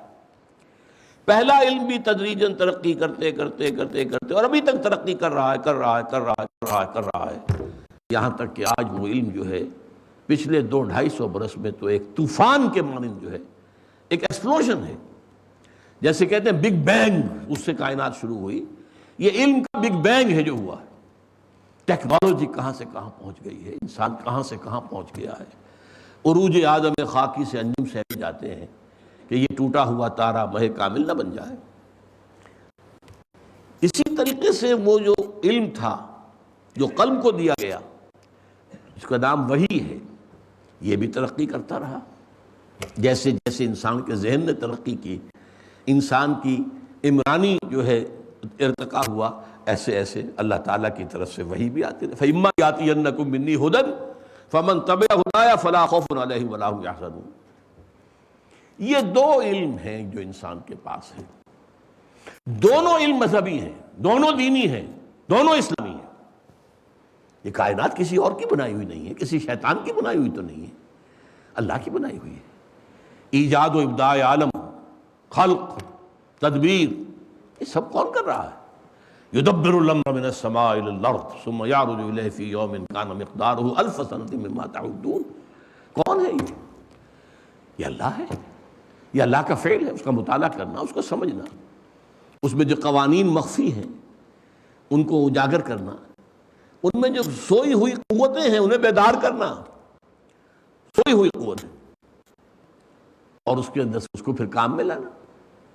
تسخیر کائنات، تمہارے لیے آسمان اور زمین جو کچھ اس میں ہے وہ مسخر کر دیا گیا ہے. انسان کا یہ علم جس طرح بڑھ رہا ہے ابھی کہاں تک جائے گا آپ اندازہ نہیں کر سکتے. میں اس کے بارے میں ابھی عرض کروں گا کہ جب یہ انتہا کو پہنچے گا تو اسی کا نام ہے فتنہ دجال. اس لیے کہ یہ پورا جو فزیکل فینومینا اور پورے فزیکل نالج ہے اس پوری کائنات کا، وہ انسان کے ہاتھ میں آ جائے گا پورا کا پورا. پھر دجال جو چاہے گا کرے گا. وہ کسی بنجر زمین سے گزرے گا اور کہے گا نکالو اپنے خزانے، اور لہلاتی کھیتیاں نکل آئیں گی. اس کا سواری وہ ہوگی جس کا ایک قدم مدینے میں تو دوسرا بیت المقدس میں ہوگا. اس کے لیے یہ جو فورسز آف دی نیچر ہے مسخر ہو جائیں گی، جو اللہ نے انسان کے لیے پوٹینشلی مسخر کی ہوئی ہیں، لیکن تدریجاً وہ ان کی دریافت کرتا جا رہا ہے، تدریجاً ایک ایک کر کے قدم بقدم. لیکن جیسا کہ میں نے عرض کیا اس وقت بھی تقریباً 200-250 برس کے دوران یہ فزیکل سائنسز جو یورپ سے شروع ہوئی تھی وہ اس مقام تک پہنچ چکی ہیں کہ عروج آدم خاکی سے انجم سہمے جاتے ہیں کہ یہ ٹوٹا ہوا تارا مہ کامل نہ بن جائے. دوسرا جو ہے علم، وہ علم ہدایت تھا. یہ کرو یہ نہ کرو، دیکھو یہ کام غلط ہے، یہ نہ کرنا، یہ برا ہے، یہ نہ کرنا، اس میں تمہارا نقصان ہے، یہ نہ کرنا، یہ چیز ٹھیک ہے مفید ہے کرو. یہ علم ہدایت ہے. علم ہدایت وحی کے ذریعے سے آتا رہا، وحی کے ذریعے سے آتا رہا، وحی کے ذریعے سے آتا رہا. اور یہ علم جو ہے یہ بھی تدریجاً ترقی کرتے ہوئے مکمل ہو گیا قرآن حکیم پر. الیوم اکملت لکم دینکم واتممت علیکم نعمتی ورضیت لکم الاسلام دینا. اس کا نام وحی ہے. یہ روح کے ذریعے سے اور قلب کے ذریعے سے، چونکہ قلب جو ہے مسکن ہے روح کا، اس سے انسان کو وصول ہوتی ہے. یہ خود حاصل نہیں کرتا. نبوت وہبی شے ہے، اکتسابی نہیں ہے. ہاں ولایت ہے، آپ اکتسابی کر سکتے ہیں، نیکی میں خیر میں بڑھتے چلے جائیں، بڑھتے چلے جائیں، بڑھتے چلے جائیں، اللہ کے دوست بن جائیں. وہ مقام بھی آ سکتا ہے ایک حدیث کی روح سے کہ اللہ آپ کا ہاتھ بن جائے جس سے آپ پکڑیں، اللہ آپ کا پاؤں بن جائے جس سے آپ چلیں، اللہ آپ کی آنکھیں بن جائے جس سے آپ دیکھیں. ہو سکتا، ممکن ہے، حدیث نبوی ہے، حدیث صحیح ہے، بخاری کی روایت ہے. لیکن یہ ہے کہ کیا کرنا ہے کیا نہیں کرنا ہے، کیا صحیح ہے کیا، اس کا علم جو ہے وہ وحی سے ملے. یہ وحی جو ہے دو قسم کی ہے. وہ بھی علم ہے یہ ایک محفوظ وحی جس میں نہ کوئی شیطان یا شیطانیت کی کوئی آمیزش ہو سکتی ہے نہ نفسانیت کی. یہ محفوظ وحی انبیاء کو آتی رہی ہے، صرف انبیاء اور رسول بس سب کو. ایک ہے غیر محفوظ، یہ ہر انسان کو ہو سکتی ہے، حیوان کو ہو سکتی ہے. جیسے کہ قرآن میں آتا اللہ نے شہد کی مکھی کو وحی کی ہے. اس کے اندر جو جبلی چیزیں اللہ نے رکھ دی ہیں وہ اللہ کی طرف سے وحی ہے. حضرت موسیٰ کی والدہ جو ہیں وہ کوئی نبی تو نہیں تھی، وحی ان کو کی، اللہ نے وحی کی تو وحی ہوتی ہے.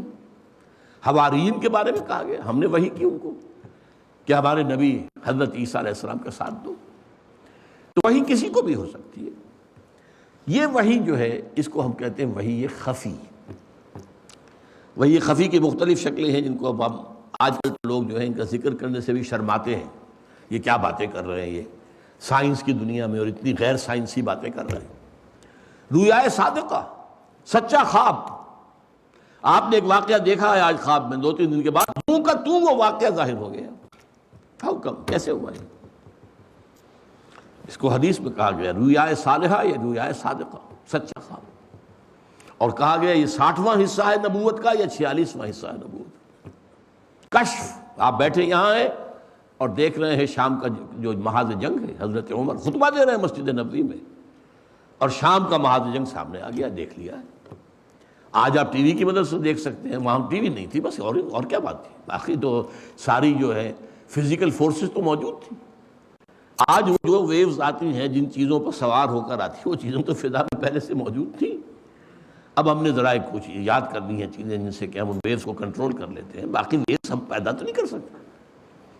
بہرحال یہ ساری چیزیں، کشف، الہام، نفس فی الروع، یہ مختلف الفاظ ہیں، لیکن خاص طور پر نوٹ کیجئے نبی کی وحی خفی بھی محفوظ ہوتی ہے، ایک اعتبار سے محفوظ، یعنی کوئی شیطان کی آمیزش نہیں ہو سکتی، شیطنت کی آمیزش نہیں ہو سکتی، چاہے نبی کا خواب ہو۔ صرف حضرت ابراہیم نے خواب دیکھا تھا اپنے بیٹے کو ذبح کر رہے، کوئی وحی جلی تو نہیں آئی تھی، کوئی واضح وحی تو نہیں آئی تھی نا۔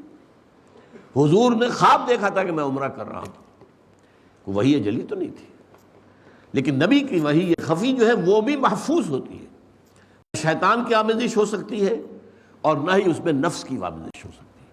البتہ وحی خفی لفظاً محفوظ نہیں ہوتی، وحی خفی کا ہمارے پاس ذخیرہ حدیث ہے، مانن محفوظ ہے لیکن ہر لفظ اس کا محفوظ نہیں ہے، اس میں کوئی ادھر سے ادھر ہو سکتا ہے۔ جیسے ابھی میں ایک جملہ کہوں آپ سے اور 15 منٹ کے بعد آپ سے میں کہوں کہ ذرا آپ سب لوگ جملہ لکھ دیجئے کاغذ پر میں نے کیا کہا تھا، میں فرق ہو جائے گا کہ نہیں؟ تو یہ فرق جو ہے احادیث کے اندر ہو جاتا ہے لفظی طور پر، چنانچہ جسے کہا گیا ام السنہ حدیث جبرائیل، اس کی روایات میں فرق ہے، بہت ترتیب میں فرق ہے، لیکن مضمون ایک ہے۔ بہرحال یہ جو دو علم ہیں ان کی آج ہم حقیقت سمجھ لیا آپ نے، گویا دینی اور دنیاوی تعلیم کی تقسیم غلط ہے، یہ ایک ہی ہے، ایک ہی تصویر کے دو رخ ہیں، اور ستم بالائے ستم یہ ہے کہ دینی تعلیم کے نام سے جو علم پڑھایا جا رہا ہے وہ بھی دین کا نہیں ہے، فقہ اور قانون شریعت کا ہے۔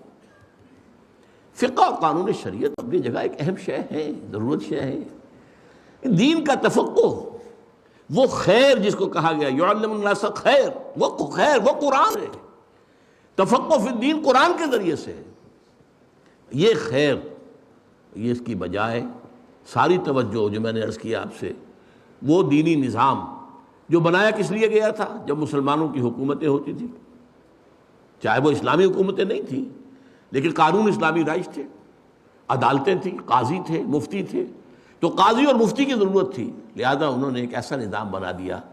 ہمارے ہاں جنہیں اکیڈمیز کہتے ہیں، سول سروس اکیڈمی، وہ لوگ جنہوں نے آ کے سرکاری ملازمتیں کرنی ہے، انہوں نے کہیں ڈپٹی کمشنر یا ڈی سی او یا یہ یا وہ بننا ہے، ان کی ٹریننگ، یہ نظام تعلیم جو ہے جسے آج ہم دینی نظام تعلیم کہتے ہیں، یہ اصل میں مسلمان حکومتوں کی سول سروسز کی اکیڈمیز تھی۔ اب وہ تقریباً irrelevant ہو چکی، وہ شریعت نافذ ہی نہیں، اس پر بحثیں ہوتی رہیں گی۔ بہرحال ایک طرف تو یہ کہ وہ دین کی بجائے اس خیر، اس تفقہ، اس کی بجائے صرف اس کا ایک جز، ثانوی جز شریعت، اس پر مشتمل، اور شریعت کے بھی فرقے واریت کے بنیاد کے اوپر جو منظم ہو گئے، یہ حنفی ہے، یہ شافعی ہے، یہ مالکی ہے، یہ فلاں ہے، یہ اہل حدیث ہے، یہ فرقے واریت کی بنیاد کے اوپر مدرسے بن گئے، جن سے کہ یوں سمجھیے کہ دماغ جو ہے وہ بالکل جم کر رہ جاتا ہے، وہ ایک بند گلی کے اندر داخل ہو جاتا ہے، اس میں آزادانہ غور و فکر کی صلاحیت اس طرح سے باقی نہیں رہتی، اسلاف پرستی کے سوا کچھ نہیں رہتا۔ بہرحال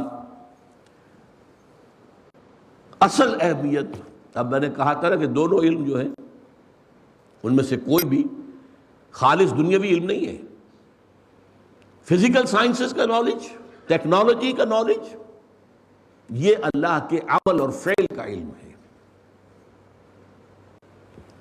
قرآن، وحی، اس کا علم، یہ اللہ کی ہدایت کا علم ہے۔ اب ان میں سے ظاہر بات ہے اہتر کون سا ہوا؟ آپ نے پہلے علم کے ذریعے سے طاقت حاصل کر لی، آپ کی قوت حاصل ہو گئی، آپ کو بڑے ہتھیار بن گئے، حاصل کیا ہوا؟ یہ جو 200-250 برس میں نے کہا ہے، اس کا بڑا تحفہ کیا ہے؟ پچھلی صدی میں 2 عظیم جنگیں ہوئی ہیں، کروڑوں انسان ہلاک ہوئے، 10 کروڑ سے زیادہ انسان ہلاک ہوئے ہیں 2 عظیم جنگوں میں۔ یہ کمال ہے سائنس کا، یہ حاصل ہے۔ ایک بم گرا ہے ناگاساکی، ہیروشیما میں لاکھوں آدمی ختم ہو گئے، دس از دی یوز. ہاں بھائی آپ نے ایجاد کر لیا, ملیریا کی دوا ایجاد ہو گئی, چلو ملیریا سے نہیں مریں گے, HIV آ جائے گا, ایڈز آ جائے گا. انسانوں کو تو اللہ تعالیٰ نے آخر دنیا کے اندر ایک توازن رکھنا ہے نا. کچھ اور جائیں گے تو دوسروں کے لیے جگہ پیدا ہوگی. ایک پاپولیشن کا جو ہے ایک نظام رکھنا ہے. اگر اس طرح نہیں ہوگا, لاکھوں آدمی جو ہے وہ زلزلے میں مارے گئے, سونامی میں مارے گئے, فلاں میں مارے گئے, کٹرینا میں مارے گئے. اس علم نے سوائے تباہی کے ابھی تک کچھ نہیں دیا. بہت خوش ہوتے ہیں ہم جب کینسر کی دوا مل گئی ہے, لاکھوں روپیہ خرچ کر کے. کیا ہوتا ہے جی, پہلے خیال تھا کہ شاید 6 مہینے زندگی ہے, اب ذرا 1 سال ہو گئی. بس یہ حاصل ہے. جب تک اس علم کے ساتھ علم ہدایت نہ ہو, یہ تباہی کا, بربادی کا, تخریب کا ذریعہ. علم ہدایت ہو تو کیا کہنے, یہ ساری قوت, یہ ساری انرجی, یہ ساری صلاحیت جو ہے پھر خیر کے لیے صرف ہوگی, نیکی کے لیے صرف ہوگی, بھلائی کے لیے صرف ہوگی. یہ سارا معاملہ اچھی طرح سمجھ لیجیے, یہ 2 علموں کا معاملہ ہے. اگر پہلا علم بڑھتا چلا جائے, دوسرے سے آنکھ بند کر دی جائے, اسی کا نام دجالیت ہے, کانی تہذیب ہے. 2 آنکھوں میں سے ایک بند ہے. علم ہدایت سے کوئی سروکار ہی نہیں, تعلق ہی نہیں, ادھر نسبت ہی نہیں, توجہ ہی نہیں. چھوڑو جی قرآن کو, کیا قرآن بس یہ بیچارہ حافظ ہے, ابن نابینا ہے, حفظ کرا دو اسے. یہ غریب جگہوں کے بچے ہیں, یہ ہزارہ اور کوہستان کے, انہیں حفظ کراؤ اور انہیں بھیجو, ایکسپورٹ کرو کراچی, تاکہ وہاں کی مسجدیں بن رہی ہیں بہت نئے, آپ کو وہاں پر امام. اللہ فیصل واٹس دی یوز. قرآن کا علم نہیں ہے. قرآن یاد کرنے کا ہے, تجوید ہو رہی ہے, حفظ ہو رہا ہے. قرآن کا فہم, تفقہ کہاں ہے, ادھر توجہ ہی نہیں. اس پہلو سے کیجئے کہ اصل اہمیت اس علم میں ہدایت کی ہے. اگر وہ ہے تو یہ علم جو دوسرا ہے, انسانی علم, اللہ کے فعل اور عمل کا علم, یہ بہت مبارک ہے, نور علی نور ہے. اگر نہیں ہے تو یہی دجالیت ہے, یہی تخریب کا ذریعہ ہے, یہی تباہی اور بربادی کا ذریعہ. چنانچہ آپ دیکھیے, بڑی اہم بات کہہ رہا ہوں, حضور نے صلی اللہ علیہ وسلم پہلے علم کی طرف تو توجہ دلائی ہی نہیں. کوئی سائنس پڑھائی, بلکہ ایسے یوں کر کے ایک طرف کر دیا.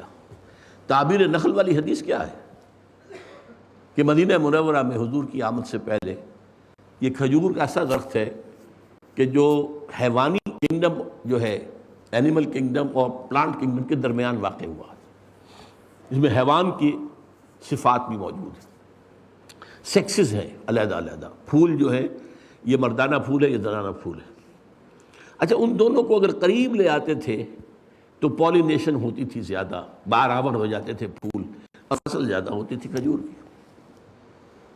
حضور مدینہ تشریف لایا, آپ نے دیکھا یہ کیا کر رہے ہیں. آپ کو خیال آیا ہوگا کہ یہ جو ہے خامخواہ فطرت اور قدرت کے اندر دخل اندازی کیوں ہو رہی ہے.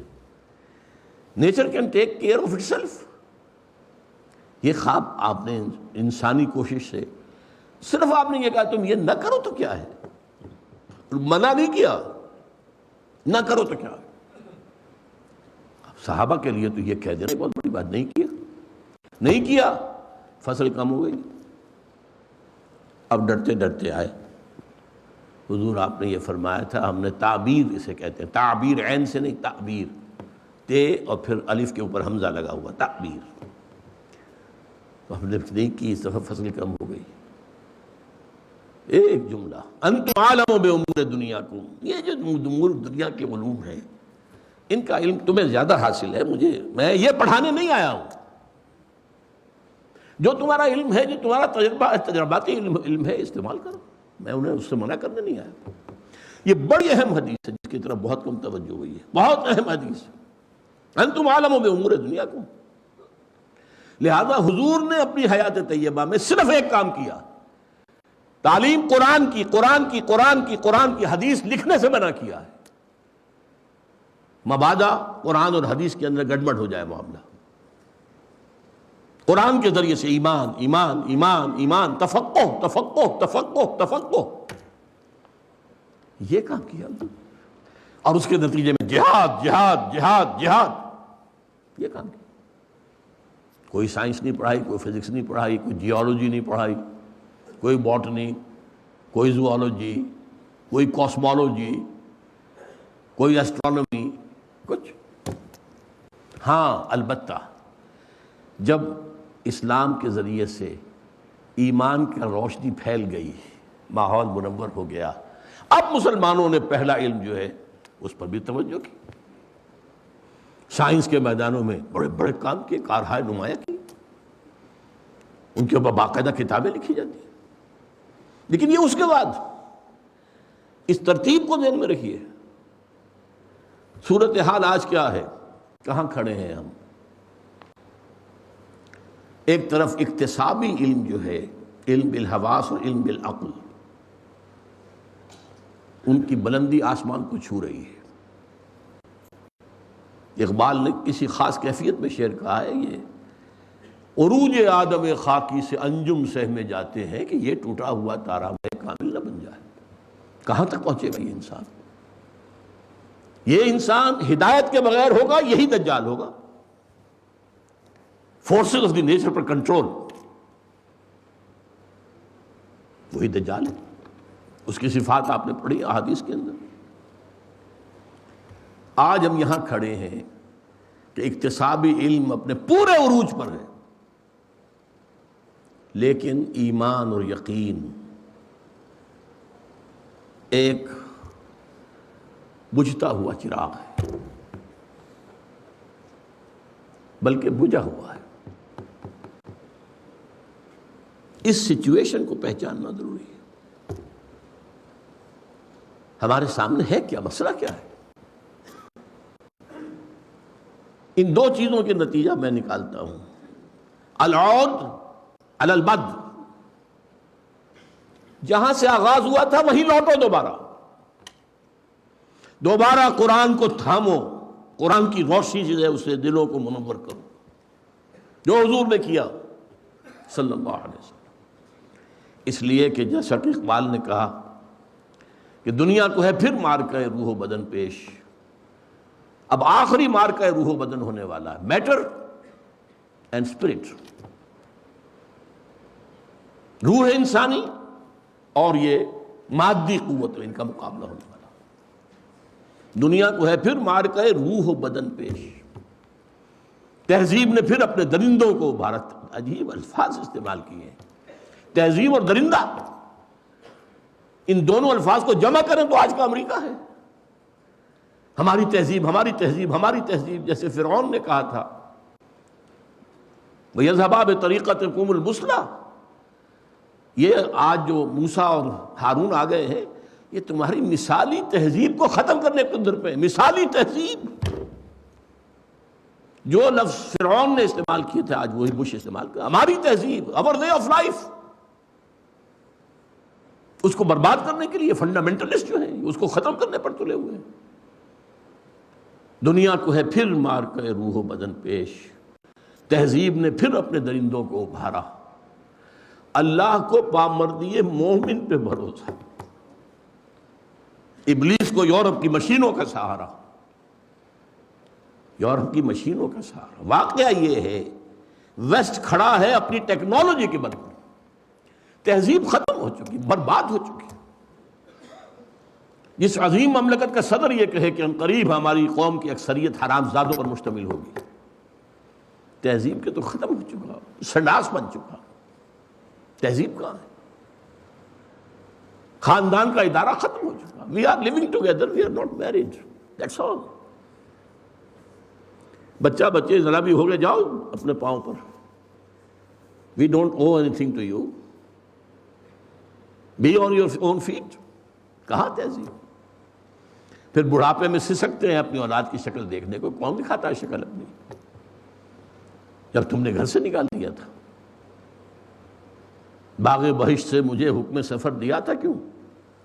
کار جہاں دراز ہے، اب میرا انتظار کرتا رہو بیٹھے ہوئے، کرسمس کے دن بھی کوئی نہیں آئے گا ملنے کے لیے تم سے۔ تہذیب تو اس طرح سے برباد ہو چکی، تباہ ہو چکی۔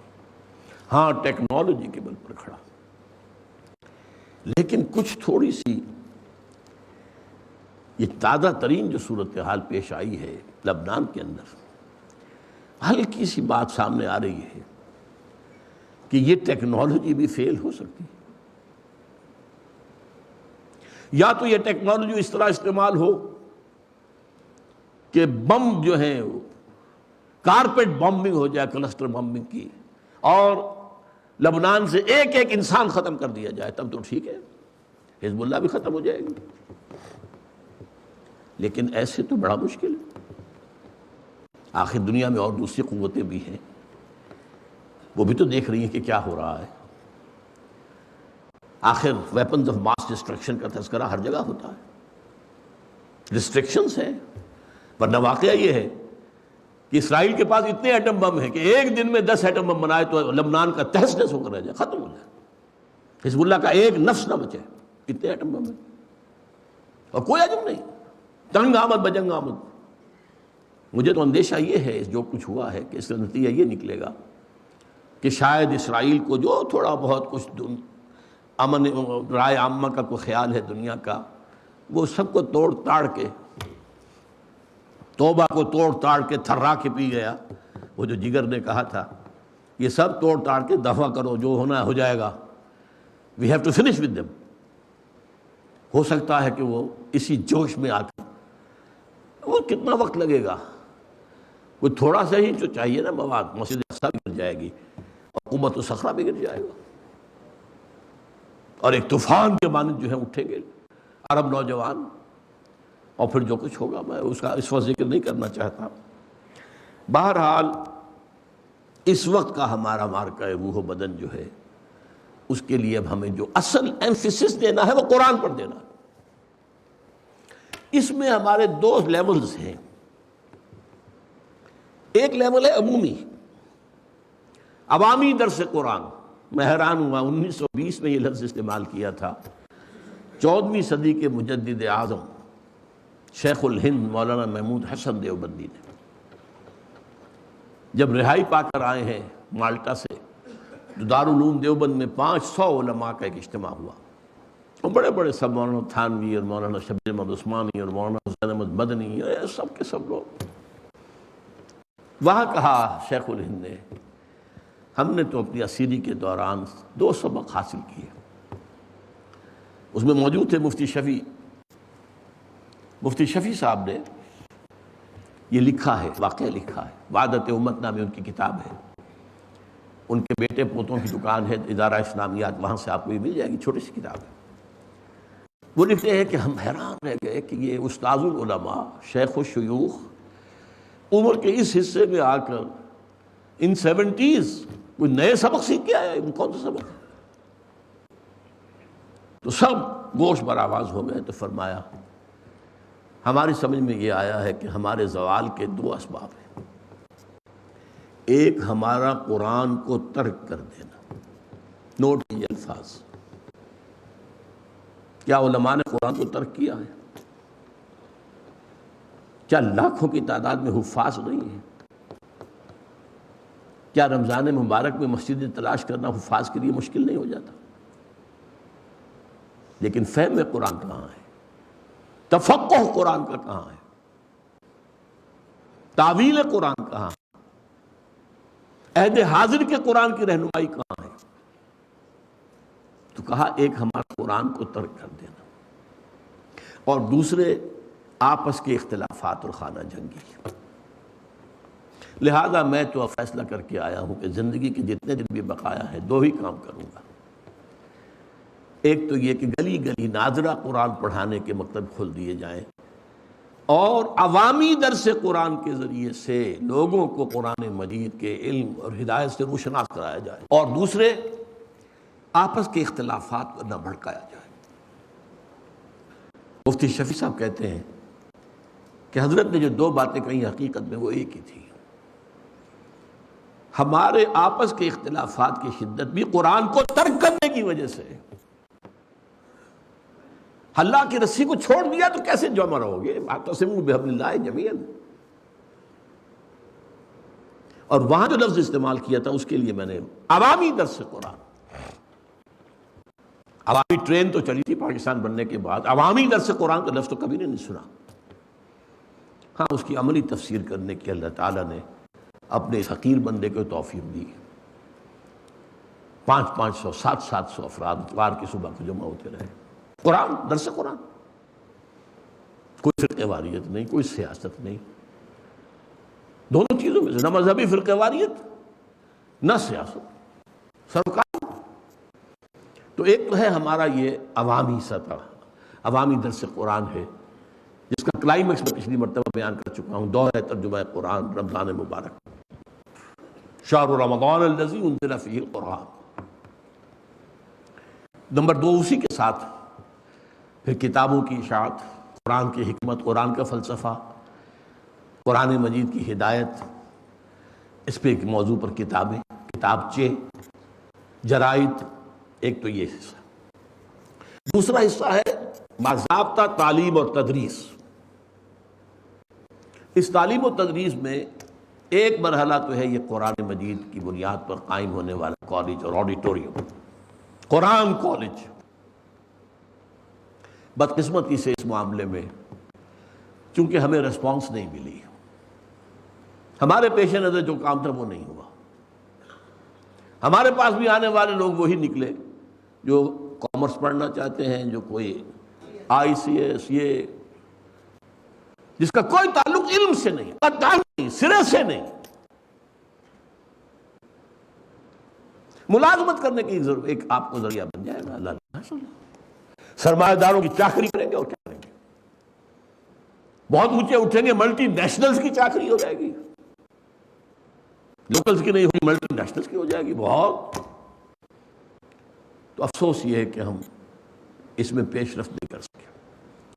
بہرحال جو بھی محنت ہوئی ہے، کچھ ہمیں بڑے قیمتی موتی بھی ملے ہیں، اس میں کوئی شک نہیں ہے، خیر سے بالکل خالی نہیں رہا ہے، لیکن جو اصل ہدف تھا ہم اس کی طرف اب رجوع اس سال سے کر رہے ہیں، جس کے لیے میں نے 6 اگست کو تقریر کی تھی اور آپ سے آپ کی اولاد کی بھیک مانگی تھی کہ اب ہمارا یہاں فلسفہ یہ ہے، یہاں کی تعلیم 2 بنیادوں پر ہوئی، عربی زبان اور انگریزی زبان، دونوں کے اندر مہارت۔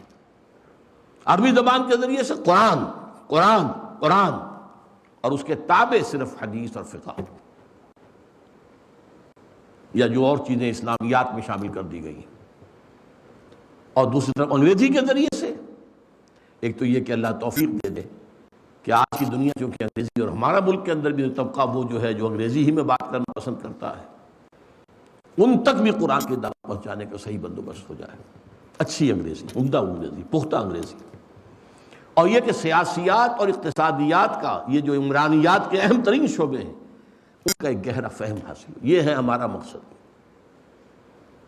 اس کے لیے ایف اے جو مضامین جس سے کہ امتحان دیا جا سکے، ایف اے کا، ایف اے کو مقصود نہیں ہمارا، لیکن پھر بھی ظاہر بات ہے کہ کسی نہ کسی درجے میں تو قبول کرنا ہوگا، ایف اے بی اے، پھر ایم اے کریں، ایم اے کر کے ٹیچنگ پروفیشن بہترین پروفیشن ہے، حلال ترین روزی جو ہے ٹیچنگ پروفیشن میں، اور وقت ملتا ہے، آپ دین کا کام کر سکتے ہیں، خدمت کر سکتے ہیں، چھٹیاں ملتی ہیں، ورنہ یہ ہے کہ لاء پڑھ کے، اسلامی شریعت پڑھ کے، ایل ایل ایم کر کے ادھر جائیں، یا کمپٹیشن کے ایگزامینیشن دے کر انتظامیہ مشینری میں شامل ہو جائے۔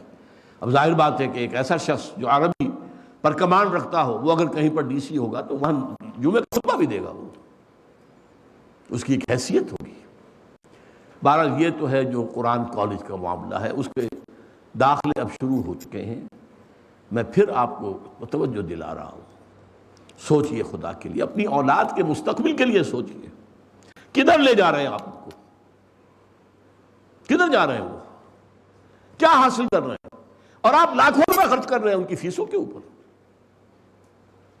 یہ کوئی آسانی سے ایم بی اے اور یہ چیزیں جو ہیں یہ آسانی سے حاصل ہو جاتی ہیں؟ میں حیران ہوتا ہوں کہ آدمی کو امیر آدمی نہیں ہے، امیر خاندان نہیں ہے، کہاں سے یہ لاکھوں روپے خرچ کر رہا ہے؟ لیکن دنیا کی اتنی جو ہے کشش ہے کہ جس طرح سے بھی ہو رہا کر رہے ہیں۔ یہاں ہم تقریباً مفت کے اوپر پڑھانے کو تیار ہیں، لیکن لوگ آنے کو تیار نہیں۔ وہ روح و بدن کا مارکا ہے، ساری توجہ بدن پر ہے، روح پر تو ہے ہی نہیں۔ تو پہلا مسئلہ تو یہ تھا جس کے لیے میں نے آج پھر یہ اتنی وقت آپ کا دیا ہے۔ پہلی تقریر میں میں نے ایک تاریخی اعتبار سے جائزہ لیا تھا، قرآن کیسے ہمارے ذہنوں سے، ہمارے فکر سے، ہماری سوچ سے اوجھل ہوتا چلا گیا، اور اس کے بعد 300 برس قبل سے کس طرح رفتہ رفتہ رفتہ رفتہ جیسے سورج طلوع ہوتا ہے ایسے طلوع ہوا ہے۔ اس میں جو بھی خدمت اللہ نے ہم سے لی ہے اللہ تعالیٰ اسے قبول فرمائے۔ تو ایک تو یہ ہے کہ قرآن کالج کا داخلہ جو ہے آپ سوچئے، خدا کے لیے سوچئے، اپنی اولاد کو، اپنے بیٹوں کو صدقہ جاریہ بنا کر چھوڑ کر جائیے۔ وہ اگر یہ کام کریں گے تو آپ کے لیے صدقہ جاریہ ہے، سب سے بڑی صدقہ جاریہ کے لیے تو 3 الفاظ جو آئے ہیں قرآن حدیث نبوی میں، اگر میں حضرت امام مسلم نے روایت کی ہے امام حضرت ابو ہریرہ رضی اللہ تعالیٰ عنہ سے، اذا مات الانسان انقطع عملہ الا من ثلاث، جب انسان مر جاتا ہے تو اس کے عمل کا سلسلہ ختم ہو جاتا ہے، منقطع ہو جاتا ہے۔ ہاں 3 چیزوں میں اس کے عمل کا حصہ جاری رہتا ہے، صدقۃ جاریۃ، کوئی صدقہ جاریہ، کوئی ادارہ ایسا قائم کر دیا جو قرآن کے فہم اور تفقہ اور تعویل اور ہدایت اس کو بیان کرے اور عام کرے، اور علم ينتفع به، یا کوئی ایسی علمی چیز چھوڑ گیا، ایسی علمی تصنیف چھوڑ گیا جس سے لوگوں نے فائدہ اٹھایا، جس سے لوگوں کے سامنے ہدایت آئی۔ قرآن علم کا خزانہ ہے، منبع ہے، سرچشمہ ہے، لیکن ہر دور میں اس میں سے اس دور کے لیے ضروری علم نکالنا پڑتا ہے، کشید کرنا پڑتا ہے۔ اور تیسری، او ولد صالح یدعو لہ، یا وہ بیٹا صالح نیک جو اس کے لیے دعا کرتا رہے۔ صدقہ جاریہ میں سے بلکہ سب سے اہم صدقہ جاریہ نیک اولاد ہے۔ تو ایک کام تو میں نے توجہ دلائی ہے، دوبارہ آج آپ کو 1 مہینے کے بعد، اور دوسرا کام جو ہے وہ 1 ایئر کورس جو ہم نے شروع کیا ہے۔ وہ لوگ جنہوں نے MA کیا، MBBS کیا، جو اور کیا، پڑھا ہے لیکن قرآن نہیں پڑھا، ان سے میں خاص طور پہ کہنا چاہتا ہوں کہ ذرا غور کریں۔ یہ گھڑی محشر کی ہے، ترسے محشر میں ہے، پیش کر غافل عمل کوئی اگر دفتر میں۔ Imagine yourself, you are standing before your Lord، اللہ کے حضور میں حاضری ہے، اور اللہ پوچھے گا تم نے انگریزی پڑھ لی، تم نے سائنس پڑھ لی، تم نے فلاں فلاں ٹیکنالوجیز حاصل کر لی، تم میری کتاب نہیں پڑھ سکے، اور دعویٰ کرتے ہو مجھ پر ایمان کا؟ شرم نہیں آتی؟ ڈوب مرنے کا مقام نہیں ہے؟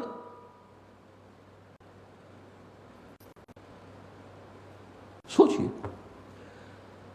کیا پتا ہے موت آج بھی آ سکتی، کل بھی آ سکتی ہے۔ من مات فقط قامت قیامتہ، جو مر گیا اس کی قیامت تو قائم ہو گئی۔ وہ قیامت جو آئے گی، جب بڑی قیامت آئے گی، جب آئے گی، لیکن وہ تو آ گئی، اس کی تو آ گئی۔ اس کے لیے 1 ایئر کورس خاص اس کا یہ موقع ہے کہ کل سے اس کی تدریس شروع ہو رہی ہے۔ آپ کوشش کریں، محنت کریں، جد و جہد کریں، اپنی زندگی میں سے یہ 9 مہینے نکال لیں، اور بنیادی مقصد وہی ہے، عربی زبان سیکھنا اور قرآن سمجھنا، قرآن سمجھنا، تفقہ۔ اس مقصد کے لیے 9 مہینے زندگی کے نکالیں۔ اور وہ جو میں نے کہا تھا کہ میں بسم اللہ کی بات آپ سے کروں گا بعد میں، تقریب بسم اللہ، تو آپ کی دلجوئی کے لیے، حوصلہ افزائی کے لیے میں کہہ رہا ہوں کہ حضور کی بسم اللہ 40 برس کی عمر میں ہوئی تھی۔ آپ کی عمر شریف 40 برس تھی جب کہ پہلی وحی آئی ہے، جب آپ نے کہا ما انا بقاری، اور جب پڑھایا فرشتے نے اقرا بسم ربک الذی خلق، خلق الانسان من علق، اقرا وربک الاکرم الذی علم بالقلم، علم الانسان ما لم یعلم۔ تو کوئی حرج نہیں ہے، آپ 40 کے ہو گئے، 45 کے، 50 کے، it's never late, too late. اس کے لیے وقت نکالیے، پڑھیے، سمجھیے، سوچیے، غور کیجیے۔ اللہ تعالیٰ آپ کو اس کے لیے قبول فرمائے۔ اقول قولی ھذا واستغفر اللہ لی ولکم ولسائر المسلمین والمسلمات۔